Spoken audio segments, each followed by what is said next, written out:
नाम। हम स्टार्ट करेंगे। अरे ओम अज्ञानतिमिरन्धस्य ज्ञानाञ्जनशलाकया चक्षुरुन्मिलितं येन तस्मै श्रीगुरुवे नमः। श्रीचैतन्यमनोभीष्टं स्थापितं येन भूतले स्वयं रूपदा मह्यं ददाति सापदान्तिकम्।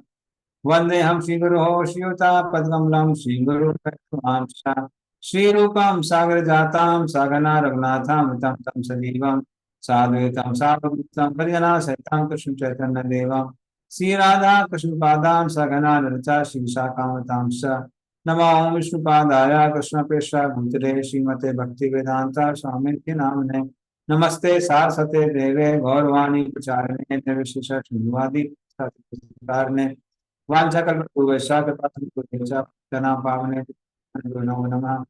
नमो महावदन्याय कृष्ण प्रेम प्रदायते कृष्णाय कृष्ण चैतन्य नामने गौरसे नमः।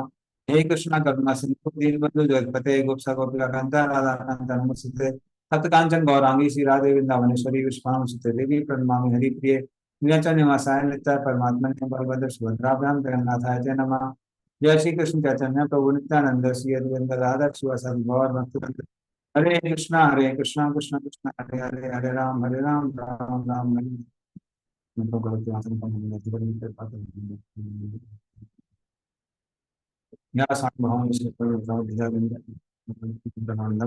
संसारी नाम करुणाया पुराण ज्ञान व्यास मुख्यान गुरु नाम।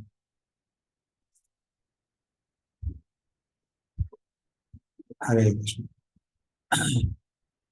So which verse was supposed to discuss? 1:12:13 we had done last time. Till 13 is completed. Can you repeat? We did till 1:12:13. We have to start from 1:12:14. Okay.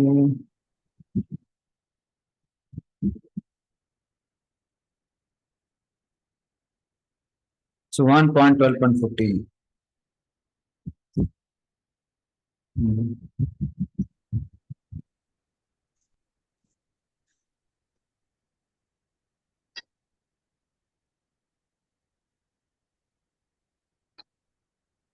Okay.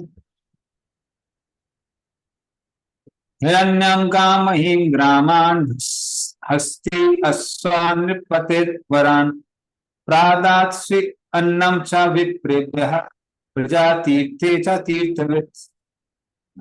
पढ़िए इसका अर्थ और तात्पर्य। हरे कृष्ण। पुत्र के जन्म लेने पर राजा ने ब्राह्मणों को सोना, भूमि, ग्राम, हाथी, घोड़े तथा उत्तम अन्न दान में दिया, क्योंकि वे जानते थे कि कैसे, कहाँ और कब दान देना चाहिए।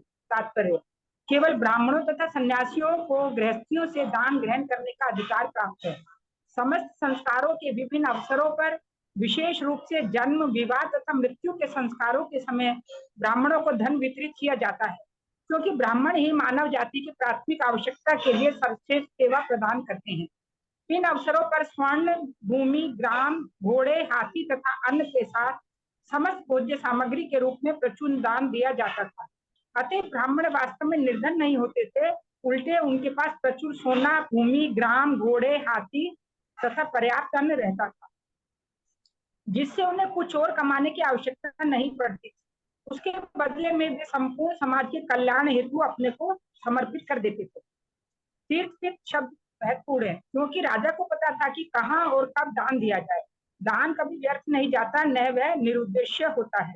शास्त्रों के अनुसार दान उन व्यक्तियों को दिया जाता था जो अपनी आध्यात्मिक प्रबुद्धता के बल पर दान लेने के पात्र होते थे। तथाकथित दरिद्र नारायण, जो अनाधिकृत व्यक्तियों द्वारा परम भगवान के बारे में फैलाई गई एक भ्रांत धारणा है, उसका उल्लेख दान के सुपात्र के रूप में शास्त्रों में कभी भी नहीं मिलता है। कोई भी दरिद्र व्यक्ति घोड़े, हाथी, भूमि तथा गांवों के रूप में इतना मुफ्त दान नहीं पा सकता था।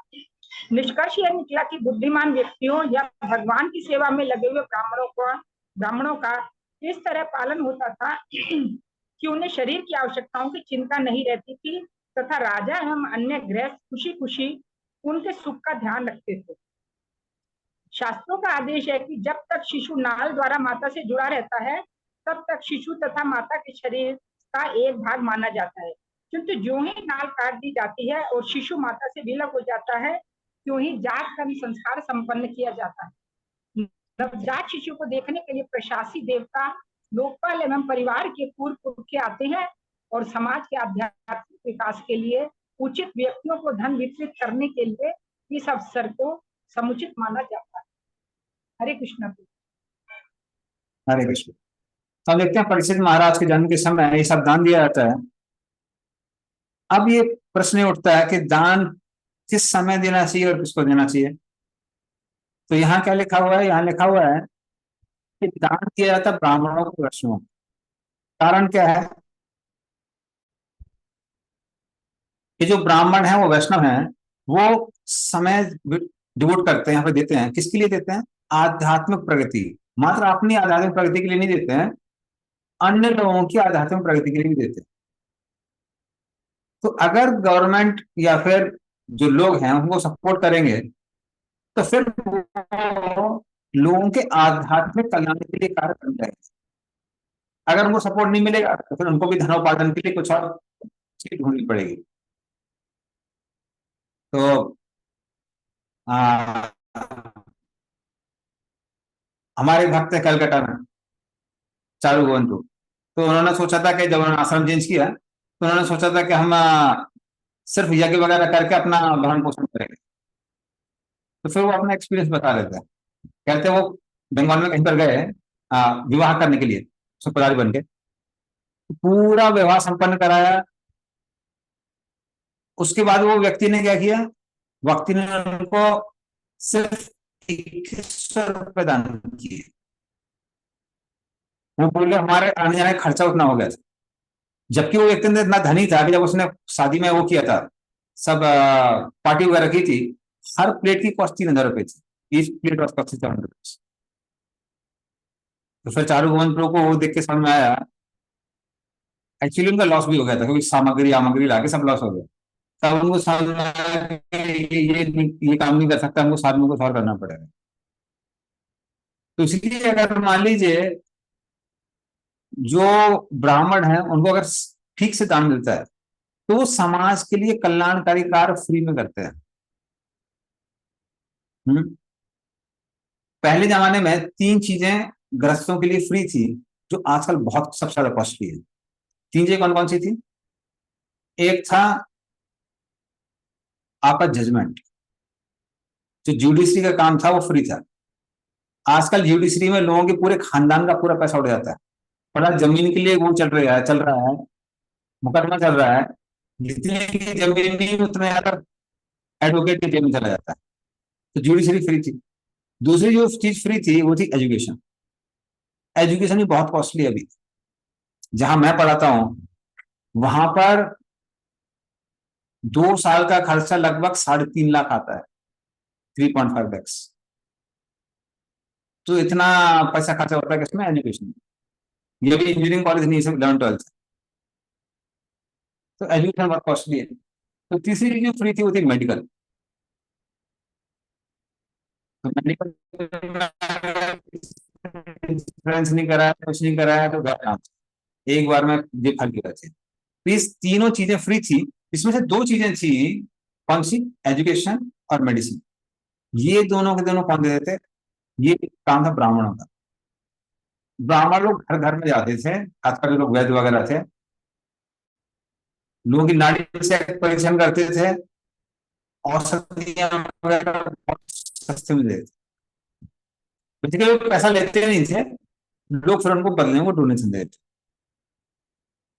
फिर हॉरोस्कोप देखना, ये काम भी वो लोग करते थे। उसमें भी जो दक्षिणा मिले उसी से काम चला देते। हॉरोस्कोप देखना भी पेड नहीं था, ये सब वो था दक्षिणा वाला काम। एजुकेशन चीज। तो जब आप ब्राह्मण को सपोर्ट करते हैं, ब्राह्मण भी आपको बदले में सपोर्ट करते हैं। लेकिन क्योंकि आजकल आध्यात्मिक ज्ञान की कोई वैल्यू नहीं है, इसलिए ब्राह्मण लोगों को भी अपना प्रोफेशन छोड़ छोड़ के और काम करने, अन्य काम करने को। और जुडिशरी कौन देता था? वो देता क्षत्रिय। क्षत्रिय सब फ्री ऑफ कॉस्ट देता। तो इस तरह से ब्राह्मण लोग, जो बाकी वर्ण के लोग थे, वो एक दूसरे को सपोर्ट किया करते थे। तो ये है किसको देना चाहिए, तो उसको देना चाहिए जो उस धन को उचित कार्यों में लगा सके, जिसके पास वो बुद्धि है। दूसरा चीज है टाइम। टाइम कौन से समय दान देना चाहिए? उस समय दान देना चाहिए जब मौसम बदल रहे हो, किसी का जन्म हो रहा हो, किसी का विवाह हो रहा हो, ऐसी सब सेरेमनीज में कहते हैं दान देना चाहिए। तो जब जन्म होता है, विवाह होता है, उस समय लोगों की आशीर्वाद की आवश्यकता होती है, तो इसलिए दान किया जाता है। जब सीजन चेंज होते हैं तो खासकर जो लोग ब्राह्मण हैं या फिर सन्यासी हैं, जो लोग ना जिनके पास उचित व्यवस्था नहीं है उस मौसम से डील करने की, उस समय दान दिया जाता है। तो जैसे मान लीजिए गर्मी का समय आ रहा है, तो मटका, खरबूजा, पंखाई दान कर देते पहले। खिचड़ी और वो सब तो हर समय चलता है, खिचड़ी और आपका क्या बोलते हैं, घी नमक, ये सब। सर्दी का समय आने वाला है, कार्तिक का समय है, कार्तिक के महीने में, तो कार्तिक के एंड में बहुत लोग दान देते हैं। तो जो लोग गरीब साधु वगैरह हैं उनको कंबल देना, कंबल दान देना, बिस्तर दान देना, ये सब दान देते हैं। या फिर फुटवेयर दान देना, चप्पल वगैरह, इस तरह से दान दी जाती है। तो समय, काल और पात्रों के अनुसार। ओके, तो दान के बारे में है। अमुचुर्ब्राह्मणास्तुष्टा राजानम् एष हि अस्मिन् प्रजातन्तो गुरूणां पौरवर्षभ। पढ़िए इसका भी अर्थ, अर्थ पढ़िए इसका।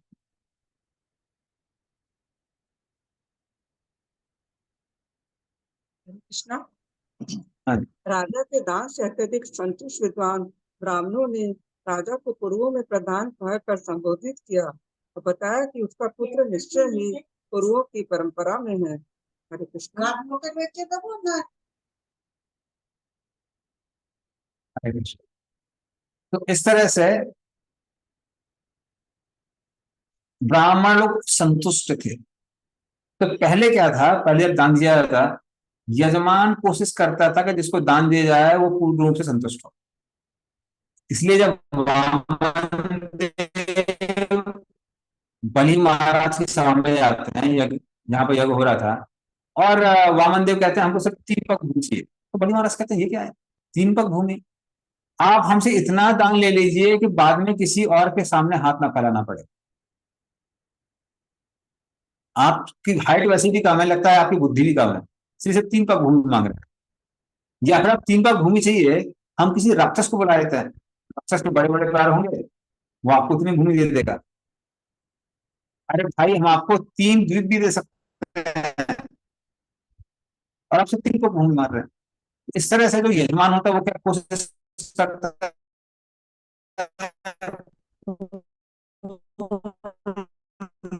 उससे जो मांगने आया वो,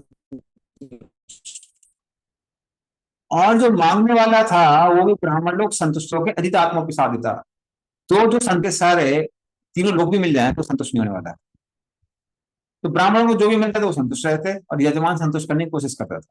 अभी उल्टा होता है, जो ब्राह्मण होता है वो बोले थोड़ा सा बढ़ाइए बढ़ाइए बढ़ाइए, और यजमान कंजूसी करता है, बोल दे दो, दिया इसमें दे दिया उसमें दे दिया।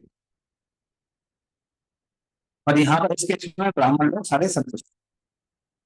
दैवेना प्रतिधातेन शुक्ले धातेन शुचो संस्थामुपेयुषि, इसमें शुक्ले लिखा हुआ है। रातो वे अनुग्रहार्थाय विष्णुना प्रभु विष्णुना।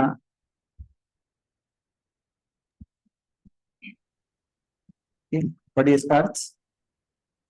I'll read Prabhu. हाँ, यस प्लीज। हरे कृष्ण। ब्राह्मणों ने कहा, यह निष्कलंक पुत्र आप पर अनुग्रह करने के लिए सर्वशक्तिमान तथा सर्वव्यापी भगवान विष्णु द्वारा बचाया गया है। उसे तब तक बचाया गया जब वह दुर्निवार अति दैवी अस्त्र द्वारा नष्ट होने ही वाला था। तात्पर्य पढ़ना प्रभु जी। अच्छा आप पढ़ सकते हैं, पढ़ लीजिए। ओके। तात्पर्य शिल प्रभुपाद द्वारा। शिल प्रभुपाद की जय। सर्वशक्तिमान तथा सर्वव्यापी विष्णु भगवान श्री कृष्ण द्वारा शिशु परीक्षित को दो कारणों से बचा लिया गया था। पहला कारण यह था कि भगवान का विशुद्ध भक्त होने के कारण अपनी माता के गर्भ में यह शिशु निष्कलंक था। दूसरा कारण यह था कि यह शिशु पुण्यात्मा राजा युधिष्ठिर के पवित्र पूर्वज पुरु के वंश का एकमात्र उत्तराधिकारी था। भगवान चाहते हैं कि पवित्र राजाओं की परंपरा चलती रहे, जिससे वे शांतिमय तथा संपन्न जीवन की वास्तविक प्रगति के लिए उनके प्रतिनिधियों के रूप में पृथ्वी पर राज करें। कुरुक्षेत्र के युद्ध के पश्चात महाराज युधिष्ठिर की अगली पीढ़ी तक विनष्ट हो चुकी थी और उस महान राजवंश में ऐसा कोई कोई ऐसा न था जो दूसरा पुत्र उत्पन्न कर सके। अभिमन्यु पुत्र महाराज परीक्षित ही परिवार के एकमात्र जीवित उत्तराधिकारी थे और अश्वत्थामा के दुर्निवार ब्रह्मास्त्र द्वारा उनका भी विनाश होने वाला था। यहाँ पर भगवान श्री कृष्ण को विष्णु के रूप में वर्णित किया गया है और यह महत्वपूर्ण भी है।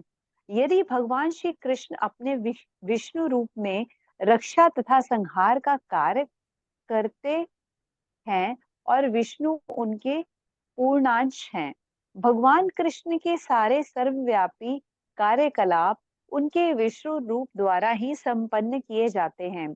शिशु परीक्षित को यहाँ पर निष्कलंक श्वेत कहा गया है क्योंकि वे भगवान के अनन्य भक्त थे। भगवान के ऐसे अनन्य भक्त इस धरा पर भगवान के कार्य को संपन्न करने के लिए ही प्रकट होते हैं। भगवान चाहते हैं कि भौतिक सृष्टि के आगे पीछे मंडराने वाले बद्ध जीवों का उद्धार हो, जिससे वे भगवत धाम वापस आ सकें। इस तरह भगवान वेदों जैसा दिव्य साहित्य निर्मित करके संतों तथा साधुओं को दूत के रूप में भेजकर तथा अपना प्रतिनिधि अर्थात गुरु नियुक्त करके उनकी सहायता करते हैं। ऐसा दिव्य साहित्य, ऐसे दूत तथा भगवान के ऐसे प्रतिनिधि निशुल्क श्वेत होते हैं, क्योंकि भौतिक गुणों का कल्मश उन्हें स्पर्श नहीं कर पाता। जब भी उन्हें विनाश का संकट आता है तो भगवान सदैव उनकी रक्षा करते हैं। ऐसा मूर्खतापूर्ण संकट निपट भौतिकतावादी पुरुषों द्वारा ढाए जाते हैं। अश्वत्थामा ने बालक परीक्षित पर जिस ब्रह्मास्त्र को छोड़ा था वह निश्चित रूप से अति दैवी शक्ति से पूर्ण था और भौतिक जगत की कोई भी वस्तु उसकी भेदन शक्ति को रोकने में समर्थ ना थी। किंतु सर्वत्र विद्यमान सर्वशक्तिमान भगवान अपनी अपार शक्ति द्वारा अपने प्रामाणिक सेवक तथा अपनी अहत्व की कृपा से सदैव अनुग्रहित अपने और एक भक्त महाराज युधिष्ठिर के वंशज को बचाने के लिए उसे रोकने में समर्थ हुए। हरे कृष्ण। हरे कृष्ण। तो हम देखते हैं प्रभुपाद बता रहे दो मेन कारण हैं क्यों भगवान ने परीक्षित को बचाया। पहला कारण तो है कि ठीक है परीक्षित महान भक्त हैं भगवान के, और दूसरा कारण ये भी बताया हुआ है क्योंकि जो सम्राटों की परंपरा आ रही थी राजऋषि परंपरा, उसमें पांचों पांडवों के बाद में परीक्षित महाराज ही अकेले बचे हुए थे। अभिमन्यु वीर गति को प्राप्त हो गए थे महाभारत के समय, तो मात्र परीक्षित ही बचे थे। और फिर द्रौपदी के जो 5 पुत्र थे वो भी मारे गए थे, उनको अश्वत्थामा ने हत्या कर दी थी उनकी। तो अब एक ही व्यक्ति बचा था कुरुकुल में जो पांडवों की जनरेशन को आगे ले जा सकता है, वो कौन थे? परीक्षित। इसी वजह से उन्होंने परीक्षित को बचाया भगवान।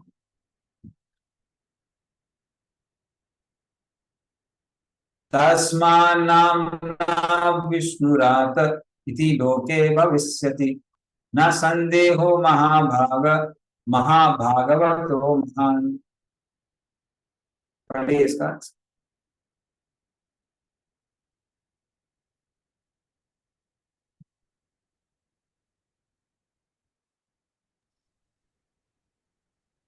इस कारण यह बालक संसार में विष्णुरात भगवान द्वारा रक्षित नाम से विख्यात होगा।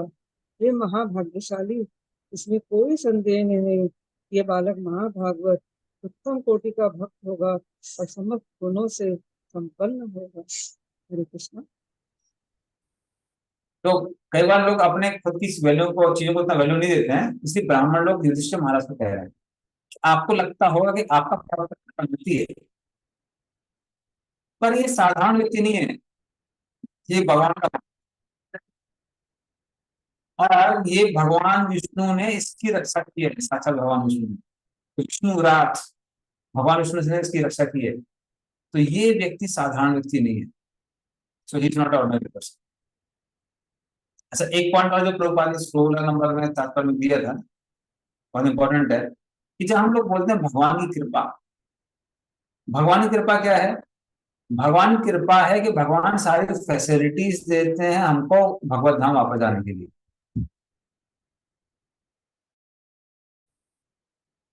तो भगवान अपने विग्रह के रूप में आते हैं, डीटीज के रूप में आते हैं, या फिर मंदिरों में प्रोग्राम होते हैं, उसके माध्यम से करते हैं, अपने शुद्ध भक्तों को भेजते हैं, गुरु को भेजते हैं, ग्रंथों के रूप में आते हैं, प्रोग्राम के रूप में। ये सारी चीजें ही भगवान की कृपा कही जाती है, क्योंकि ये चीजें आध्यात्मिक हैं और भौतिक जगत में प्राप्त करना इनको असंभव है।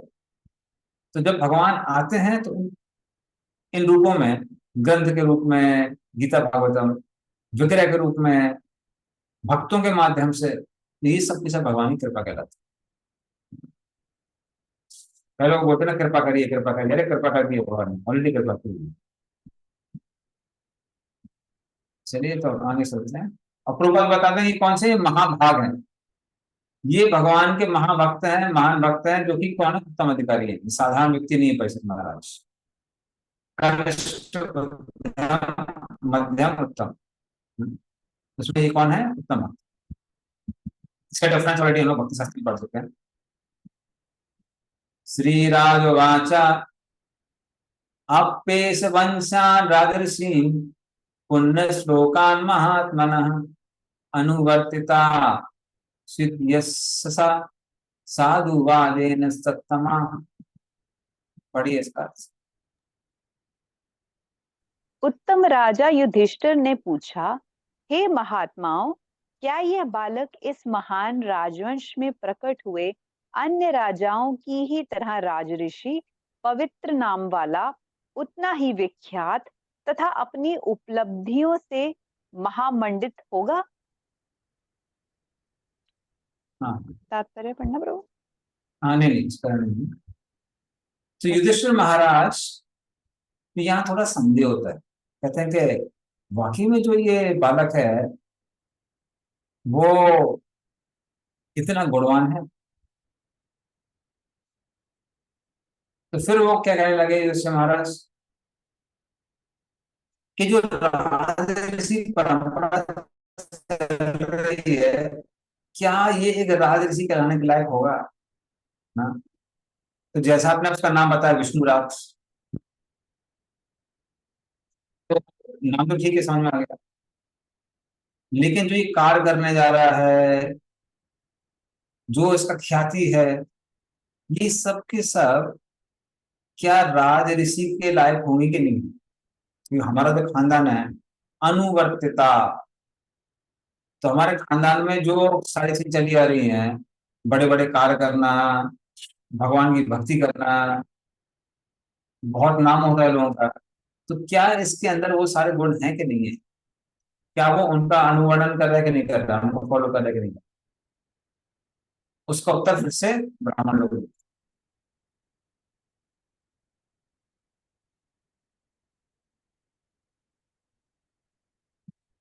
ब्राह्मण ऊचु पार्थ प्रजापिता साक्षात् इक्ष्वाकुर एवं मानवः ब्रह्मण्य सत्यसंधश्च रामो दासारथे तथा। पढ़िए इसका।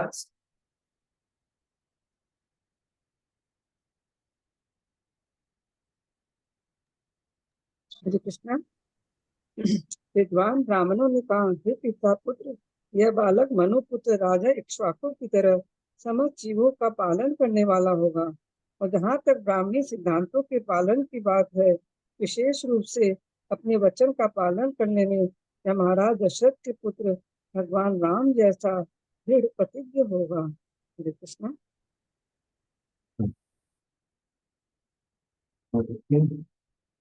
तो ब्राह्मण लोग क्या कहने लगे,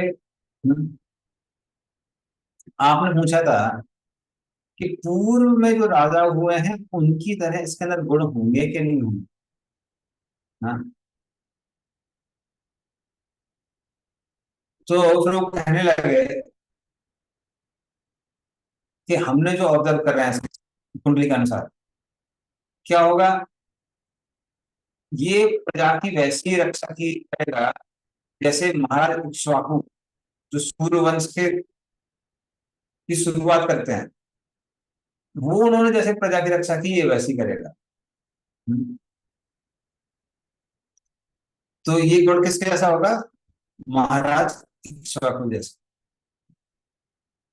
और जहां तक वचनबद्धता की बात आती है, ब्राह्मणों की सेवा की बात आती है, तो वो दशरथ नंदन राम जैसा होगा। जैसे भगवान राम अपने पिता का वचन करने के लिए वो वनवास में चले गए, रघुकुल रीति सदा चली आई प्राण जाई पर वचन नहीं। अपन बच्चे जाने जाते हैं रघुवंशी, इस तरह से ये भी अपने वचनबद्धता के लिए जाना जाएगा। जो उसने एक बार प्रॉमिस कर दिया, बोल दिया, बस 100%। तो ये पहले की क्षत्रियों में और आजकल के पॉलिटिशियन में अंतर है। किसी भी पॉलिटिशियन से जाकर पूछ लीजिए, मुंह पे पूछ लीजिए ना, तो वो लोग खुद बोलते हैं, कहते हैं कि हम लोग इतना प्रॉमिस नहीं करेंगे तो हमको वोट ही नहीं मिलेगी। इसलिए उनको ओवर प्रॉमिस करना ही पड़ता है। तो जब मैं क्लास 11-12 में था, हमारे एक रिलेटिव थे जो यूपी में 4-5 बार वो रह चुके हैं कैबिनेट मिनिस्टर, मेरे माता जी लगते।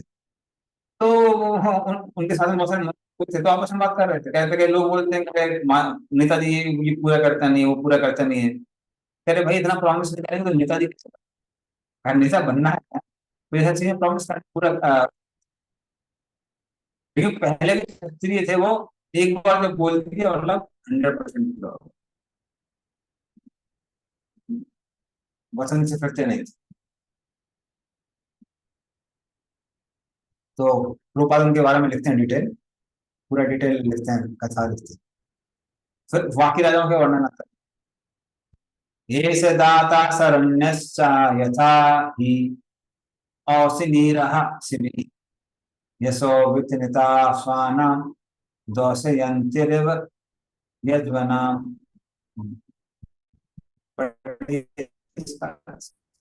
हरे कृष्णा। यह बालक सुप्रसिद्ध उशीनर नरेश शिबी की भांति उदार दानवीर तथा शरणागतों का रक्षक होगा। यह अपने कुल के नाम तथा यश को उसी तरह फैला देगा जिस तरह महाराज दुष्यंत के पुत्र भरत ने किया था। हरे कृष्ण। तो उसी नारा के जो राजा थे महाराज शिबी, उनकी तरह क्या होगा, देने वाला और रक्षा करने वाला।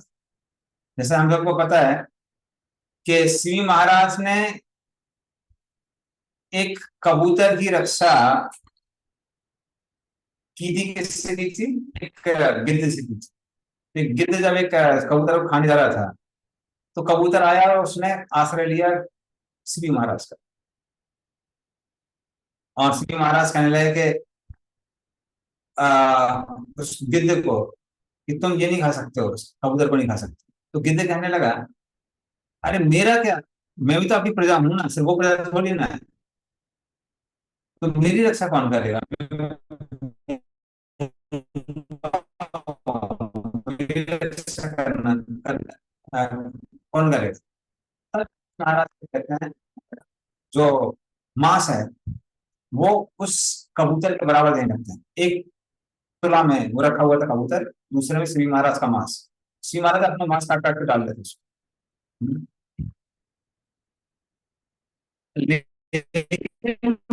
कबूतर का जो वजन था बढ़ता जा रहा था, बढ़ता जा रहा था, तो ऐसा लग रहा था कि श्री महाराज चल जाएंगे, श्री महाराज खुद बैठ जाते हैं। तो जब वो कबूतर दिखता है तो कबूतर कहता है कि मैं साधारण कबूतर नहीं हूँ। और फिर जो गिद्ध था वो भी कहता है मैं साधारण गिद्ध नहीं हूँ। तो वो देवता लोग थे जो उनकी परीक्षा नहीं थे। तो इस तरह से शिवी महाराज अपने दान के लिए, त्याग के लिए जाने जाते हैं और रक्षा करने के लिए। प्रोपाल लिखते हैं, तात्पर्य में कहते हैं कि राजा का मतलब ये नहीं है कि सब मनुष्यों की रक्षा करेंगे, उस राज्य में जितने पशु पक्षी हैं वो भी आपकी प्रजा है, उनकी रक्षा करना भी आपका कर्तव्य। तो आजकल के जो राजा हैं, पॉलिटिशियन है, वो लोग क्या करते हैं, मनुष्यों की रक्षा करते हैं, और जब बात आती है पशुओं की तो कसाई खाने खुलवा देते हैं। वो लोग राजा नहीं। और फिर इसका जो ख्याति है वो किसकी तरह होगी,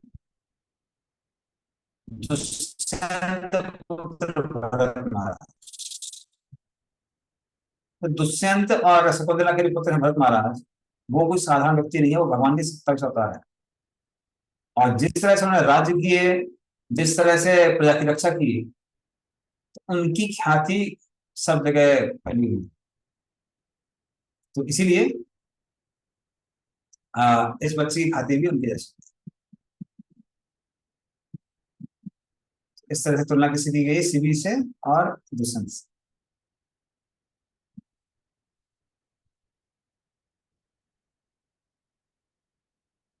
वो बात बोलते हैं कि दो भरत थे, एक ये दुष्यंत पुत्र भरत और दूसरे थे ऋषभ देव के पुत्र भरत। तो ऋषभ देव के पुत्र के पहले पूरे वर्ष का नाम इलावर्त वर्ष था। बाद में वो इलावर्त वर्ष से भारतवर्ष बन गया। और लेकिन दुष्यंत पुत्र, ठीक है। तो अगला वाला, your voice is cracking. I will do the screen share too. आप एक बार बंद ओके, करो। So give me a minute, I change some network. मैं स्क्रीन शेयर करता हूँ प्रभु जी। आप I will do the screen share, तो आपका बैंडविड्थ कम लगेगा। हाँ, maybe then we can do that, yes. So we can do the screen share.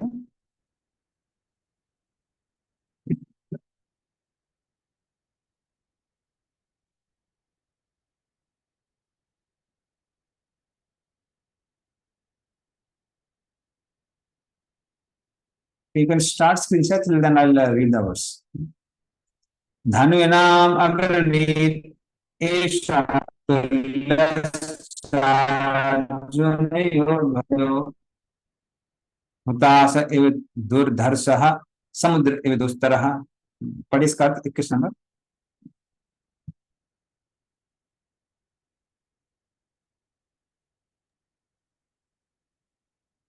महान धनुर्धरों में यह बालक अर्जुन के समान होगा। यह अग्निदेव के समान दुर्निवार तथा समुद्र की भांति दुर्लभ्य होगा। हरे कृष्ण। हाँ, तो दो अर्जुन हुए हैं, एक धनुधारी अर्जुन और दूसरा कार्तवीर अर्जुन। इस तरह से इन दोनों अर्जुन की तरह ही क्या होगा, धनुर्धर होगा। हाँ, क्योंकि दोनों के दोनों, एक ये अर्जुन जो कि भगवत गीता वाले अर्जुन है, ये अपनी धनुर्विद्या के लिए बहुत प्रसिद्ध थे। अकेले ही विराट युद्ध में कौरवों की सारी सेना को अर्जुन ने अकेले हराया, इतना शक्तिशाली था। बल्कि शिव जी को प्रसन्न किया था अपने धनुर्विद्या से। शिव जी को उनका लोहा मानते थे। और उसी तरह बात आती कार्तिक अर्जुन। तो कार्तिक अर्जुन को दत्तात्रेय से इतना वरदान मिले हुए थे कि वो इतना शक्तिशाली था कि रावण को अकेले भुजाओं के बीच में रखे, ये बगल में रखे। जब रावण वहां पे आता है, महिष्मती बस कौन सी नदी थी,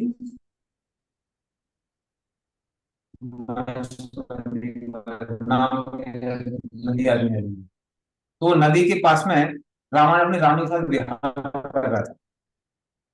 और उसने उसको रोक लिया। सॉरी, ये विहार नहीं कर रहा था, कार्तिक अर्जुन विहार कर, पानी को रोक लिया। वहीं पर रावण का भी कैंप लगा हुआ था रानी पे। तो रावण का जो कैंप था उसमें पानी भर गया सब। तो रावण ने बोला किसने ये बाढ़ लाई है?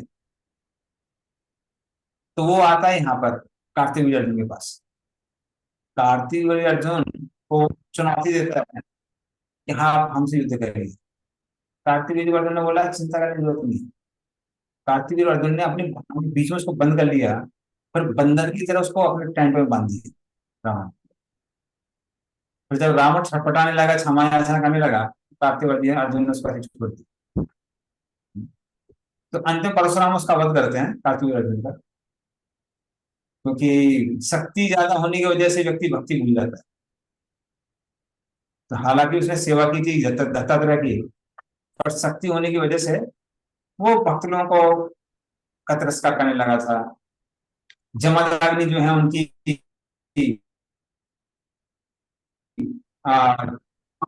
किया था, बाद में भवन उसका वध कर देते। पर दोनों के दोनों बहुत प्रसिद्ध हैं। तो इसकी तरह वो कैसे होंगे?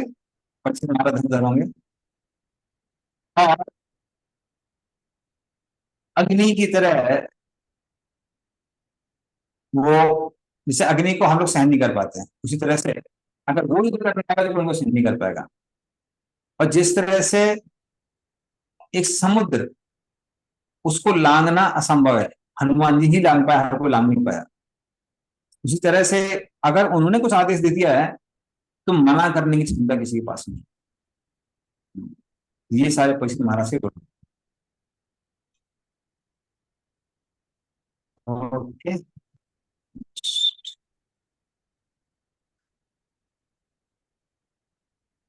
मृगेन्द्र एवं वृक्कांतो निषेध्यो हिमवान युवा वसुदेवास सहिष्णु पितरावेव। पढ़िए इसको। यह बालक सिंह के समान बलशाली तथा हिमालय की भांति आश्रय प्रदान करने वाला होगा। यह पृथ्वी के समान क्षमावान तथा अपने माता पिता के समान सहिष्णु होगा। धन्यवाद। तात्पर्य तो नहीं करना प्रभु। हाँ, निष्का भी रहने दीजिए, इसको फटाफट करेंगे। तो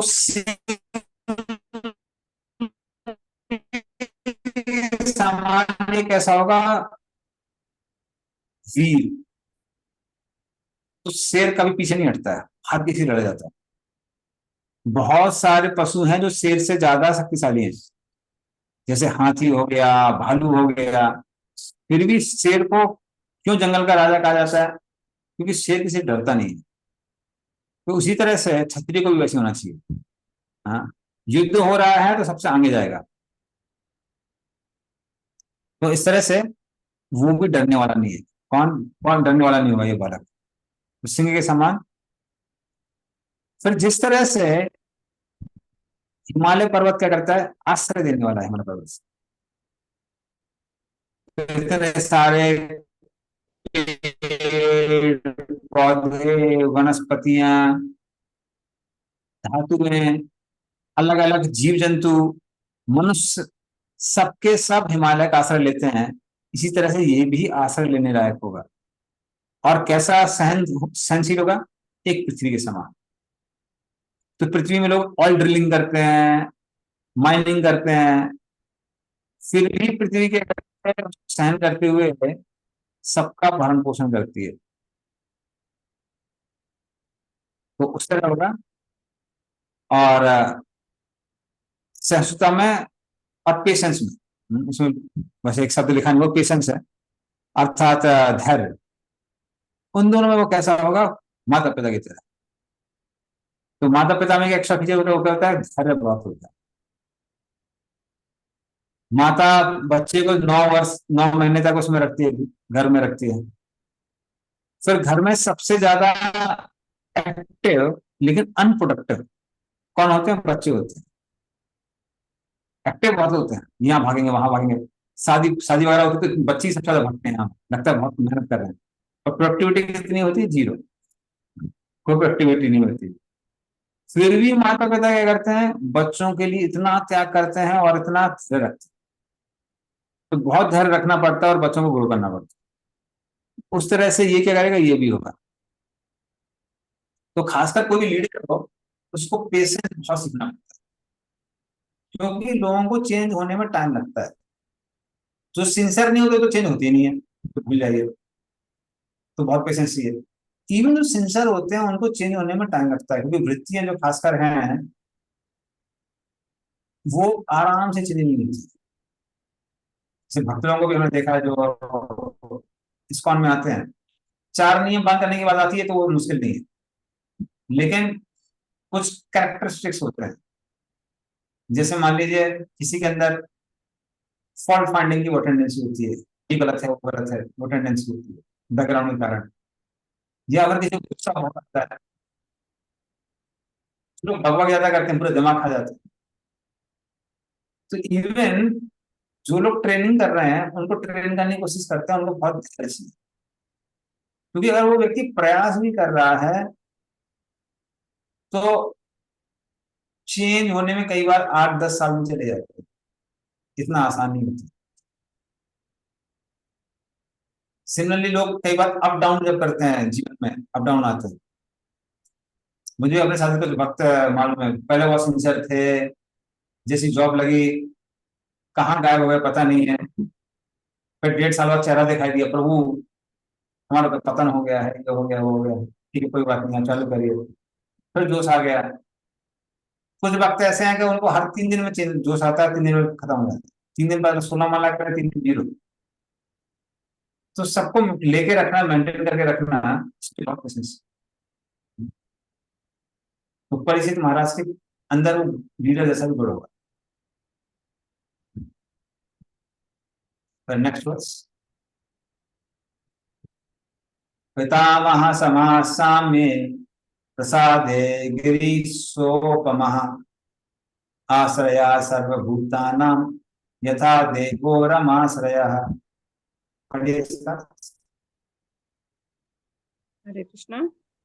यह बालक मन की समता में अपने पितामह युधिष्ठिर या फिर ब्रह्मा के समान होगा। दानशीलता में यह कैलाशपति शिव के समान होगा।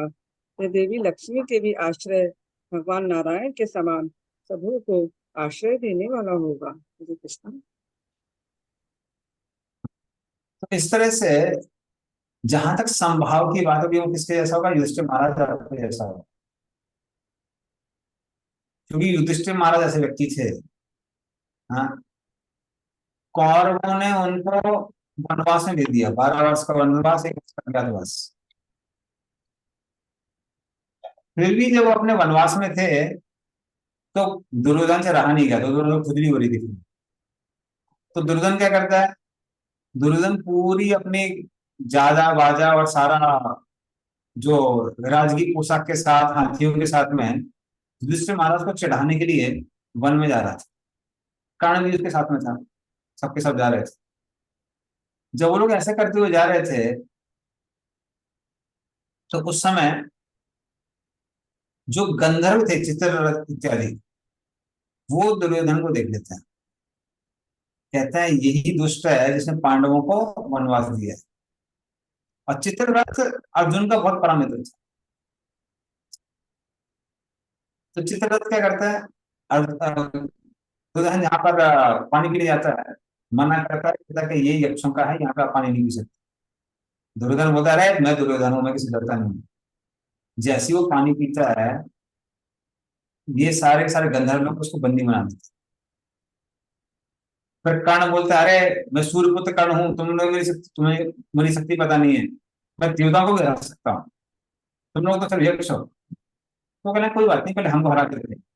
यक्ष लोग ऐसा आक्रमण करते हैं कि धूम धमाके भाग जाता है कर्ण वहां से, अपने आप को संभाल नहीं पाता। और जब भीम और अर्जुन उनको देखते हैं, अर्जुन को थोड़ी चिंता होती है, अरे एक दुर्योधन को बंदी बना लिया, लेकिन भीम बड़ा खुश था। तेरा जो काम हम नहीं कर पाए गंधर्व कर रहे हैं, मारने दो, मार डालेगा तो अच्छा रहेगा। और उसका खुशी खुशी गुड न्यूज सुनाने जाते हैं युधिष्ठिर महाराज कि युधिष्ठिर महाराज ऐसा हुआ है, दुर्योधन को मारने जा रहा है। तो वो सोच रहे थे युधिष्ठिर महाराज खुश होंगे, खुश होने के लिए युधिष्ठिर महाराज क्या कहने लगते हैं, अच्छा दुर्योधन को बंदी बना लिया तो उसको मार देंगे, और क्या और चाहिए हमको? बोले नहीं, जब हम लोग अलग अलग हैं तो 100 और 5 हैं, वो कौरव है, हम पांडव है। लेकिन कोई बाहर का व्यक्ति है तो हम लोग 105 हैं, तुम दोनों जाओ दुर्योधन को छुपा के लाओ। भीम अपना माथा पटक लेते, कहता यार क्यों न्यूज दे दी, बाद में न्यूज देनी चाहिए थी कि दुर्योधन मर गया। ऐसा संभाव वाला आदमी, इसको मित्र और दुश्मन दिखाई नहीं देते। तो इस तरह से युधिष्ठिर महाराज संभाव वाले, वो संभाव के लिए जाने जाते। तो परीक्षित के अंदर भी संभाव किसके जैसा होगा, युधिष्ठिर जैसा होगा। और फिर जहां तक दया की बात आती है, शिव जी को बोलते हैं आशुतोष, मतलब जो आराम से संतुष्ट हो जाए। राक्षस आ गया, वरदान मांग लिया, तथास्तु। हाँ, भस्मासुर को वरदान दे दिया, भस्मासुर से बोला कि क्या चाहिए, बोले किसी को भस्म करने की शक्ति चाहिए। और पार्वती जी बैठी थी, कह रही कि भगवान लगता है गड़बड़ आदमी है, लगता है हमको नजर है इसकी। बोले नहीं नहीं नहीं, हमारा भक्त है, तथास्तु। और फिर भस्मासुर उनके पीछे चल पड़ गया कि इसको इनको भस्म कर देंगे तो पार्वती को मिल जाएगी। तो कहेंगे इसका नाम रकासुर लिखा है, कहीं भस्मासुर। बड़ी मुश्किल में आके भगवान विष्णु उनको बचाते हैं। तो आशुतोष उनकी एक दया करने वाले में शिव जी जैसा, और आश्रय देने वाले में भगवान नारायण जैसा। तो नारायण के दो अर्थ हैं, एक है जो नर नार अयन, जो पानी में लेटे हुए हैं, और दूसरा इसका अर्थ है नार नर नार अयन, मतलब जो सारे नरों के आश्रय, सारे जीवों का आश्रय। क्योंकि सारे जीव भगवान महाविष्णु में आश्रय देते हैं। तो इस तरह से आश्रय देने वालों में एक इसके भगवान नारायण जी।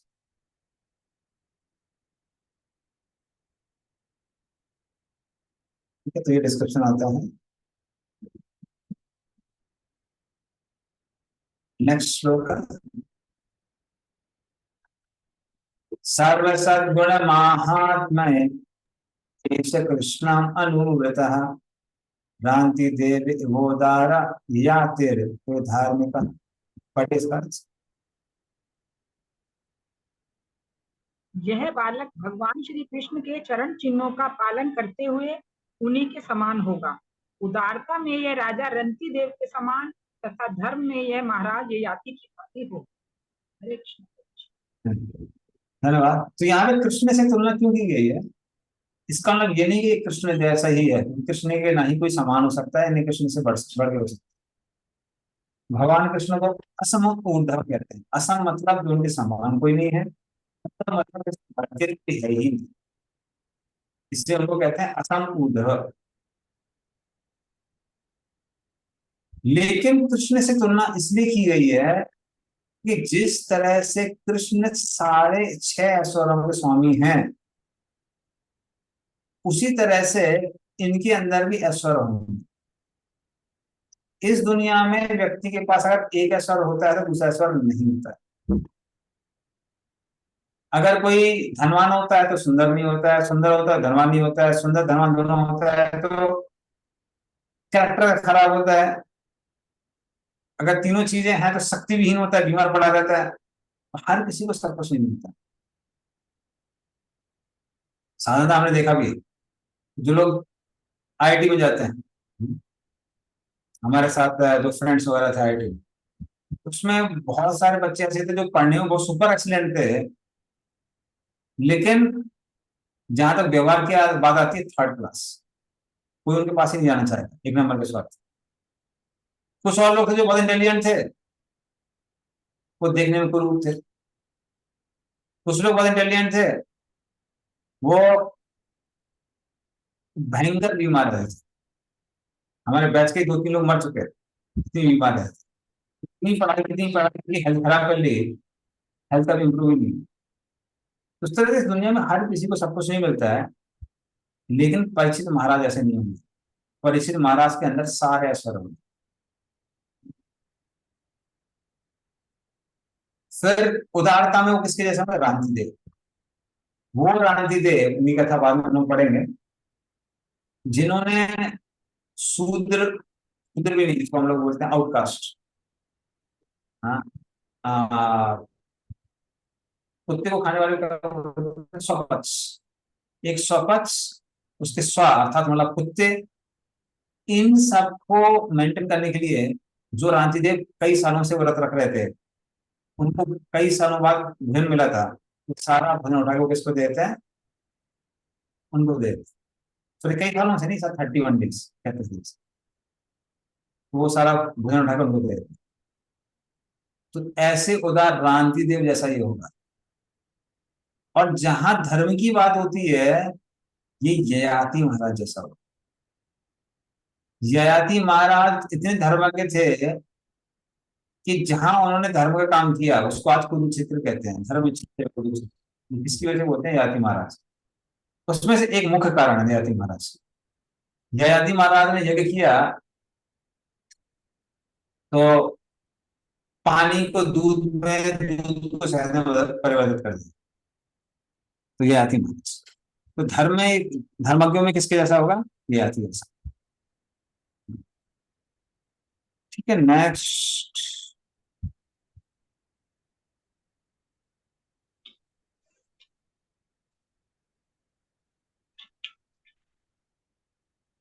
बलि समाकृष्णे प्रहराद इव सत्रः आहरत सो सर्मेधानां वृद्धानां परिपासकः। हरे कृष्णा। यह बालक धैर्य में बलि महाराज के समान होगा। तो प्रहलाद महाराज के समान कृष्ण का अनन्य भक्त या अनेक अश्वमेध यज्ञों का संपन्न करने वाला तथा वृद्ध एवं अनुभवी व्यक्तियों का अनुयायी होगा। हरे कृष्ण। हरे कृष्ण। तो बलि महाराज के समान इसके अंदर क्या होगा, धैर्य होगा। ब्राह्मण जी ने इतना परेशान किया उनको, बलि महाराज अपने वचन से हिले पूरा है। अगर कोई ध्यान से पढ़ेगा उसको समझना एकदम टॉर्चर हुआ है सर। पहले गए, भूमि मांगी, शुक्राचार्य ने बोल दिया था कि विष्णु है सब ठग लेगा, फिर भी दान दे दिया। और परिणाम क्या हुआ, परिणाम ये हुआ कि तीनों भूमि ठगी, 2 भूमि सब कुछ नाप लिया। फिर बलि महाराज ने अपना जीवन दे दिया। और जीवन देने के बाद में भगवान क्या कहते हैं बलि महाराज को, तुम पाखंडी हो, तुमने वचन दिया था 3 पग भूमि का, 2 पग भूमि दिए, इसलिए हम तुमको बंदी बनाएंगे। तो नाक पास में उनको बांध देते हैं, उनकी बेइज्जती करते हैं। फिर भी बलि महाराज हिलते नहीं। तब भगवान बोलते हैं कि मैं तुम्हारा गार्ड बन जाऊंगा, तो वरदान मिलता है। फिर भक्ति किसकी जैसे प्रहलाद, जो एक क्षण के लिए नरसिंह को भूले नहीं।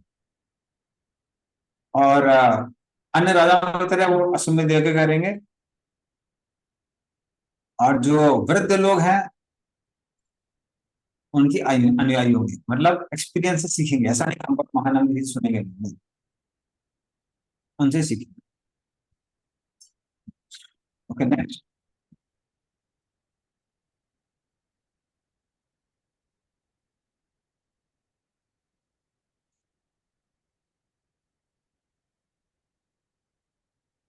राजर्षीणां जनिता शास्त्राच्युतपथ गामिनां निगृहीता कलेर एषा भो धर्मस्य कारणात्। पढ़िए इसका अर्थ। यह बालक ऋषि तुल्य राजाओं का पिता होगा। विश्व शांति तथा धर्म के निमित्त यह मर्यादा तोड़ने वालों तथा उपद्रवकारियों को दंड देने वाला होगा। हरे कृष्ण।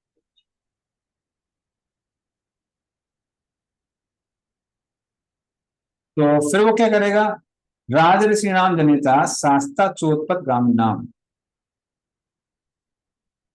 तो जो बुद्धिमान लोग होंगे वो इनके अनुयायी बनेंगे। मतलब ऐसा नहीं कि राजर्षि परंपरा यही समाप्त हो जाएगी।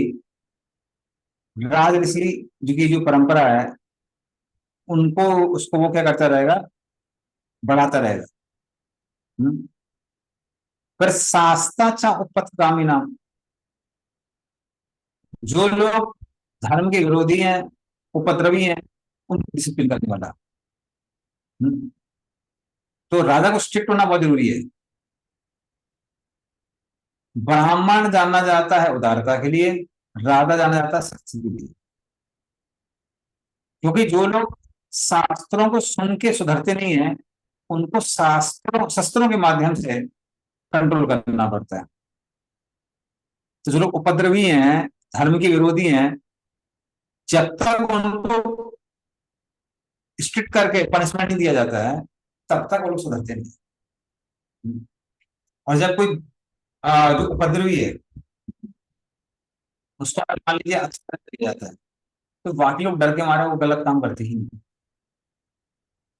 जैसे कुछ कुछ मामलों में देखा जाए तो मिडिल ईस्ट के कुछ कंट्रीज हैं जहां पर अगर रास्ते में आपके हीरे भी गिरे हुए हैं तो कोई उठाएगा नहीं, क्योंकि अगर कोई उठाएगा तो वहां का दंड क्या है, उस आदमी के हाथ काट दिए जाएंगे। तो वो डर के मारे लोग कोई उसमें हाथ लगाते नहीं। तो कहीं कहीं कल्चर होता है, जैसे मैंने खासकर उड़ीसा में कल्चर देखा हुआ है, जहां जहां चोरी चकारी नहीं होती। और उसका कारण ये है कि जो प्रतापरुद्ध महाराज और राजा पुरुषोत्तम देव और साथ में जो उनके जो डिसेंडेंट हुए 3-4 जनरेशन में, उन्होंने बिल्कुल भी यहाँ पर जो मुस्लिम इन्वेजन है उसको होने नहीं दिया, जिसकी वजह से यहाँ कल्चर बचा। तो इसलिए यहाँ पर अगर आप बाहर भी कुछ सामान रखा हो, जनरली लोग उठाते नहीं है, उतनी चोरी चकारी नहीं होती। पर जहां जहां होती है वहां राजा को शिफ्ट होना पड़ता है। फिर निग्रहिता करे रेशा ना भो धर्म से कारणात्। तो इसमें क्या लिखा हुआ है कि ये क्या करेगा, ये इतना ज्यादा शक्तिशाली होगा कि कली को भी दंड देने वाला होगा। इसलिए ताकि वो धर्म की रक्षा कर सके, धर्मस्य कारण। तो धर्म की रक्षा के लिए कली का भी क्या करेगा, कली को भी डिसिप्लिन करेगा। तो इस तरह से वो उनके बारे में बताते हैं, भविष्यवाणी करते हैं। नेक्स्ट नेक्स्ट होगा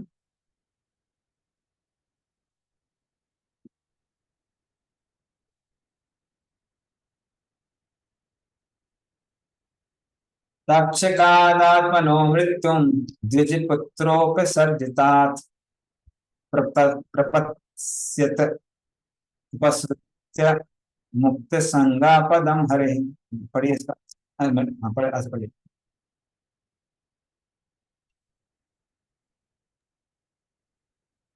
इसका अर्थ और तात्पर्य दोनों पढ़िए।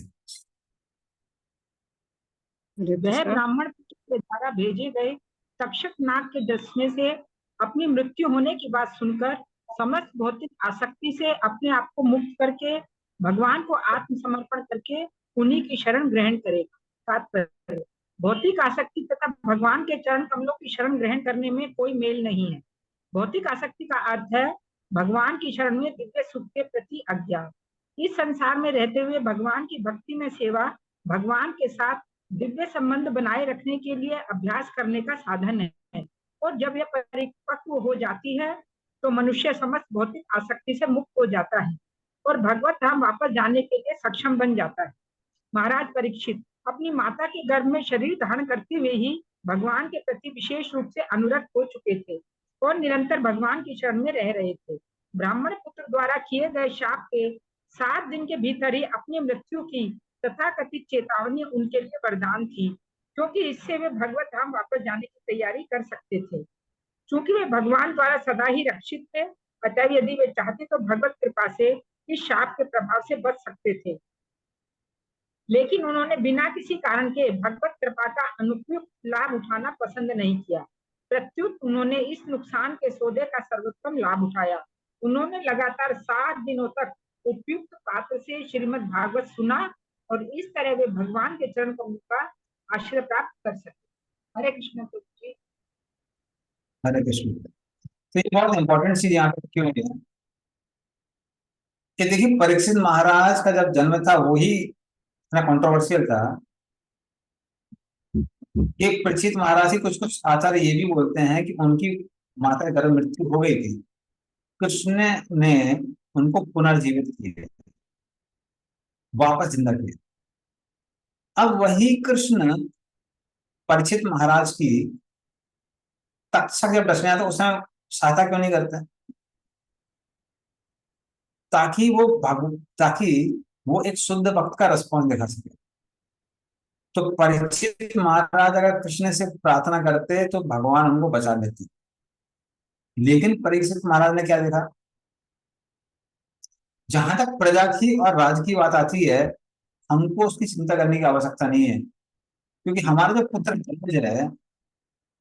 जन्मेजय एक अच्छा शासक है, प्रजा की रक्षा करने में सक्षम है, तो चिंता करने की आवश्यकता नहीं है। तो वो ड्यूटी हमारी हो गई है, हमने एक उत्तराधिकारी पूरे संसार के लिए बना दिया है। और फिर वो कहने लगे, जहां तक भौतिक तृप्ति इंद्रिय तृप्ति की बात आती है, उसकी तो इच्छा परीक्षित महाराज के अंदर है नहीं। तो फिर परीक्षित महाराज ने बोला, हम एक काम कर सकते हैं। क्या काम कर सकते हैं? हम भगवान का इस संसार में उदित होने का कारण बन सकते हैं। तो इस तरह से परीक्षित महाराज भगवान को जन्म देते हैं श्रीमद् भागवतम के रूप में। तो इस तरह से उनको श्रीमद् भागवतम का माता पिता बनने का मौका मिला। तो उसके लिए सारी चीजों को छोड़ देते परीक्षित महाराज। तो उनको वो सौभाग्य मिला जो वसुदेव और देवी को मिला। क्या? भगवान के माता पिता बनने का मौका। तो परीक्षित महाराज की वजह से श्रीमद् भागवतम इस संसार में आती है, पर हम सब लोग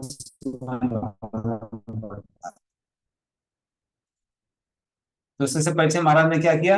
बुद्धि का इस्तेमाल किया और 7 दिन 7 रात लगातार श्रीमद् भागवतम का आस्वादन। नेक्स्ट श्लोक।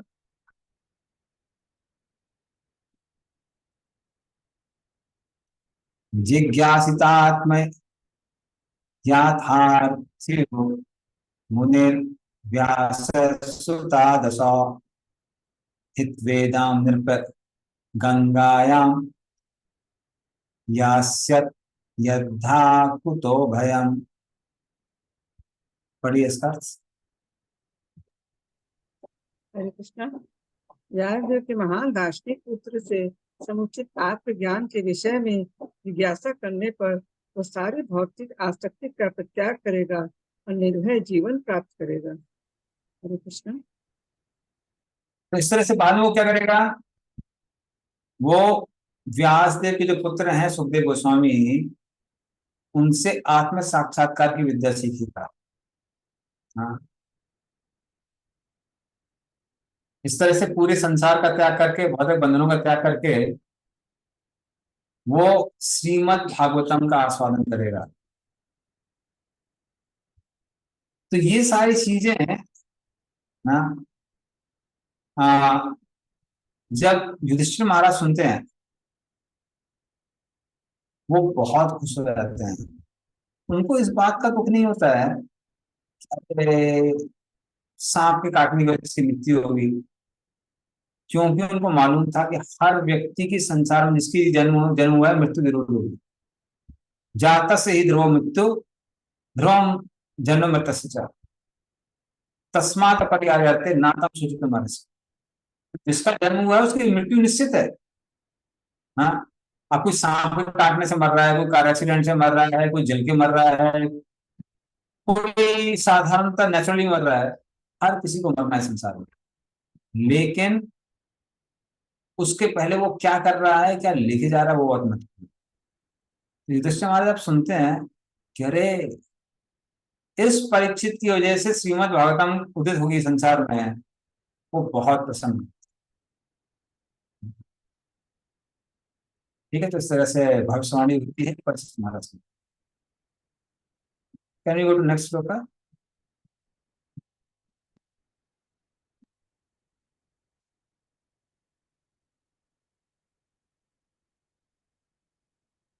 इति राज्ञा उपादिश विप्रा जातक कोविदाः लब्धा पचितया सर्वे सकांड पढ़िए इसको।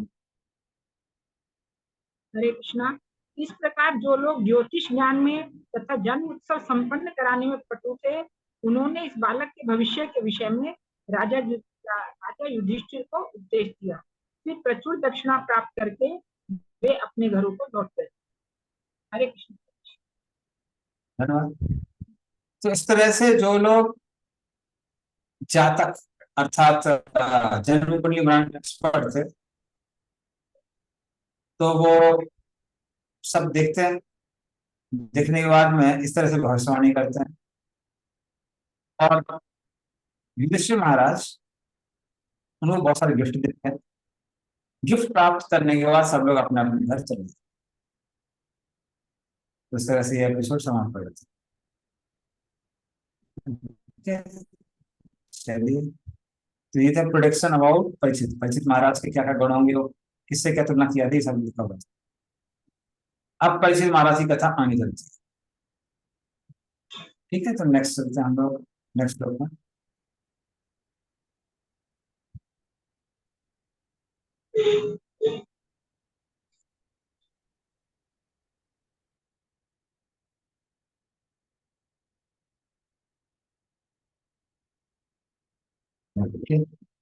स एष लोके विख्यातः परीक्षेत् इति यत् प्रभुः पूर्वं दृष्टाम् अनुधायन् परीक्षेता नरेश इह। पढ़िए इसका।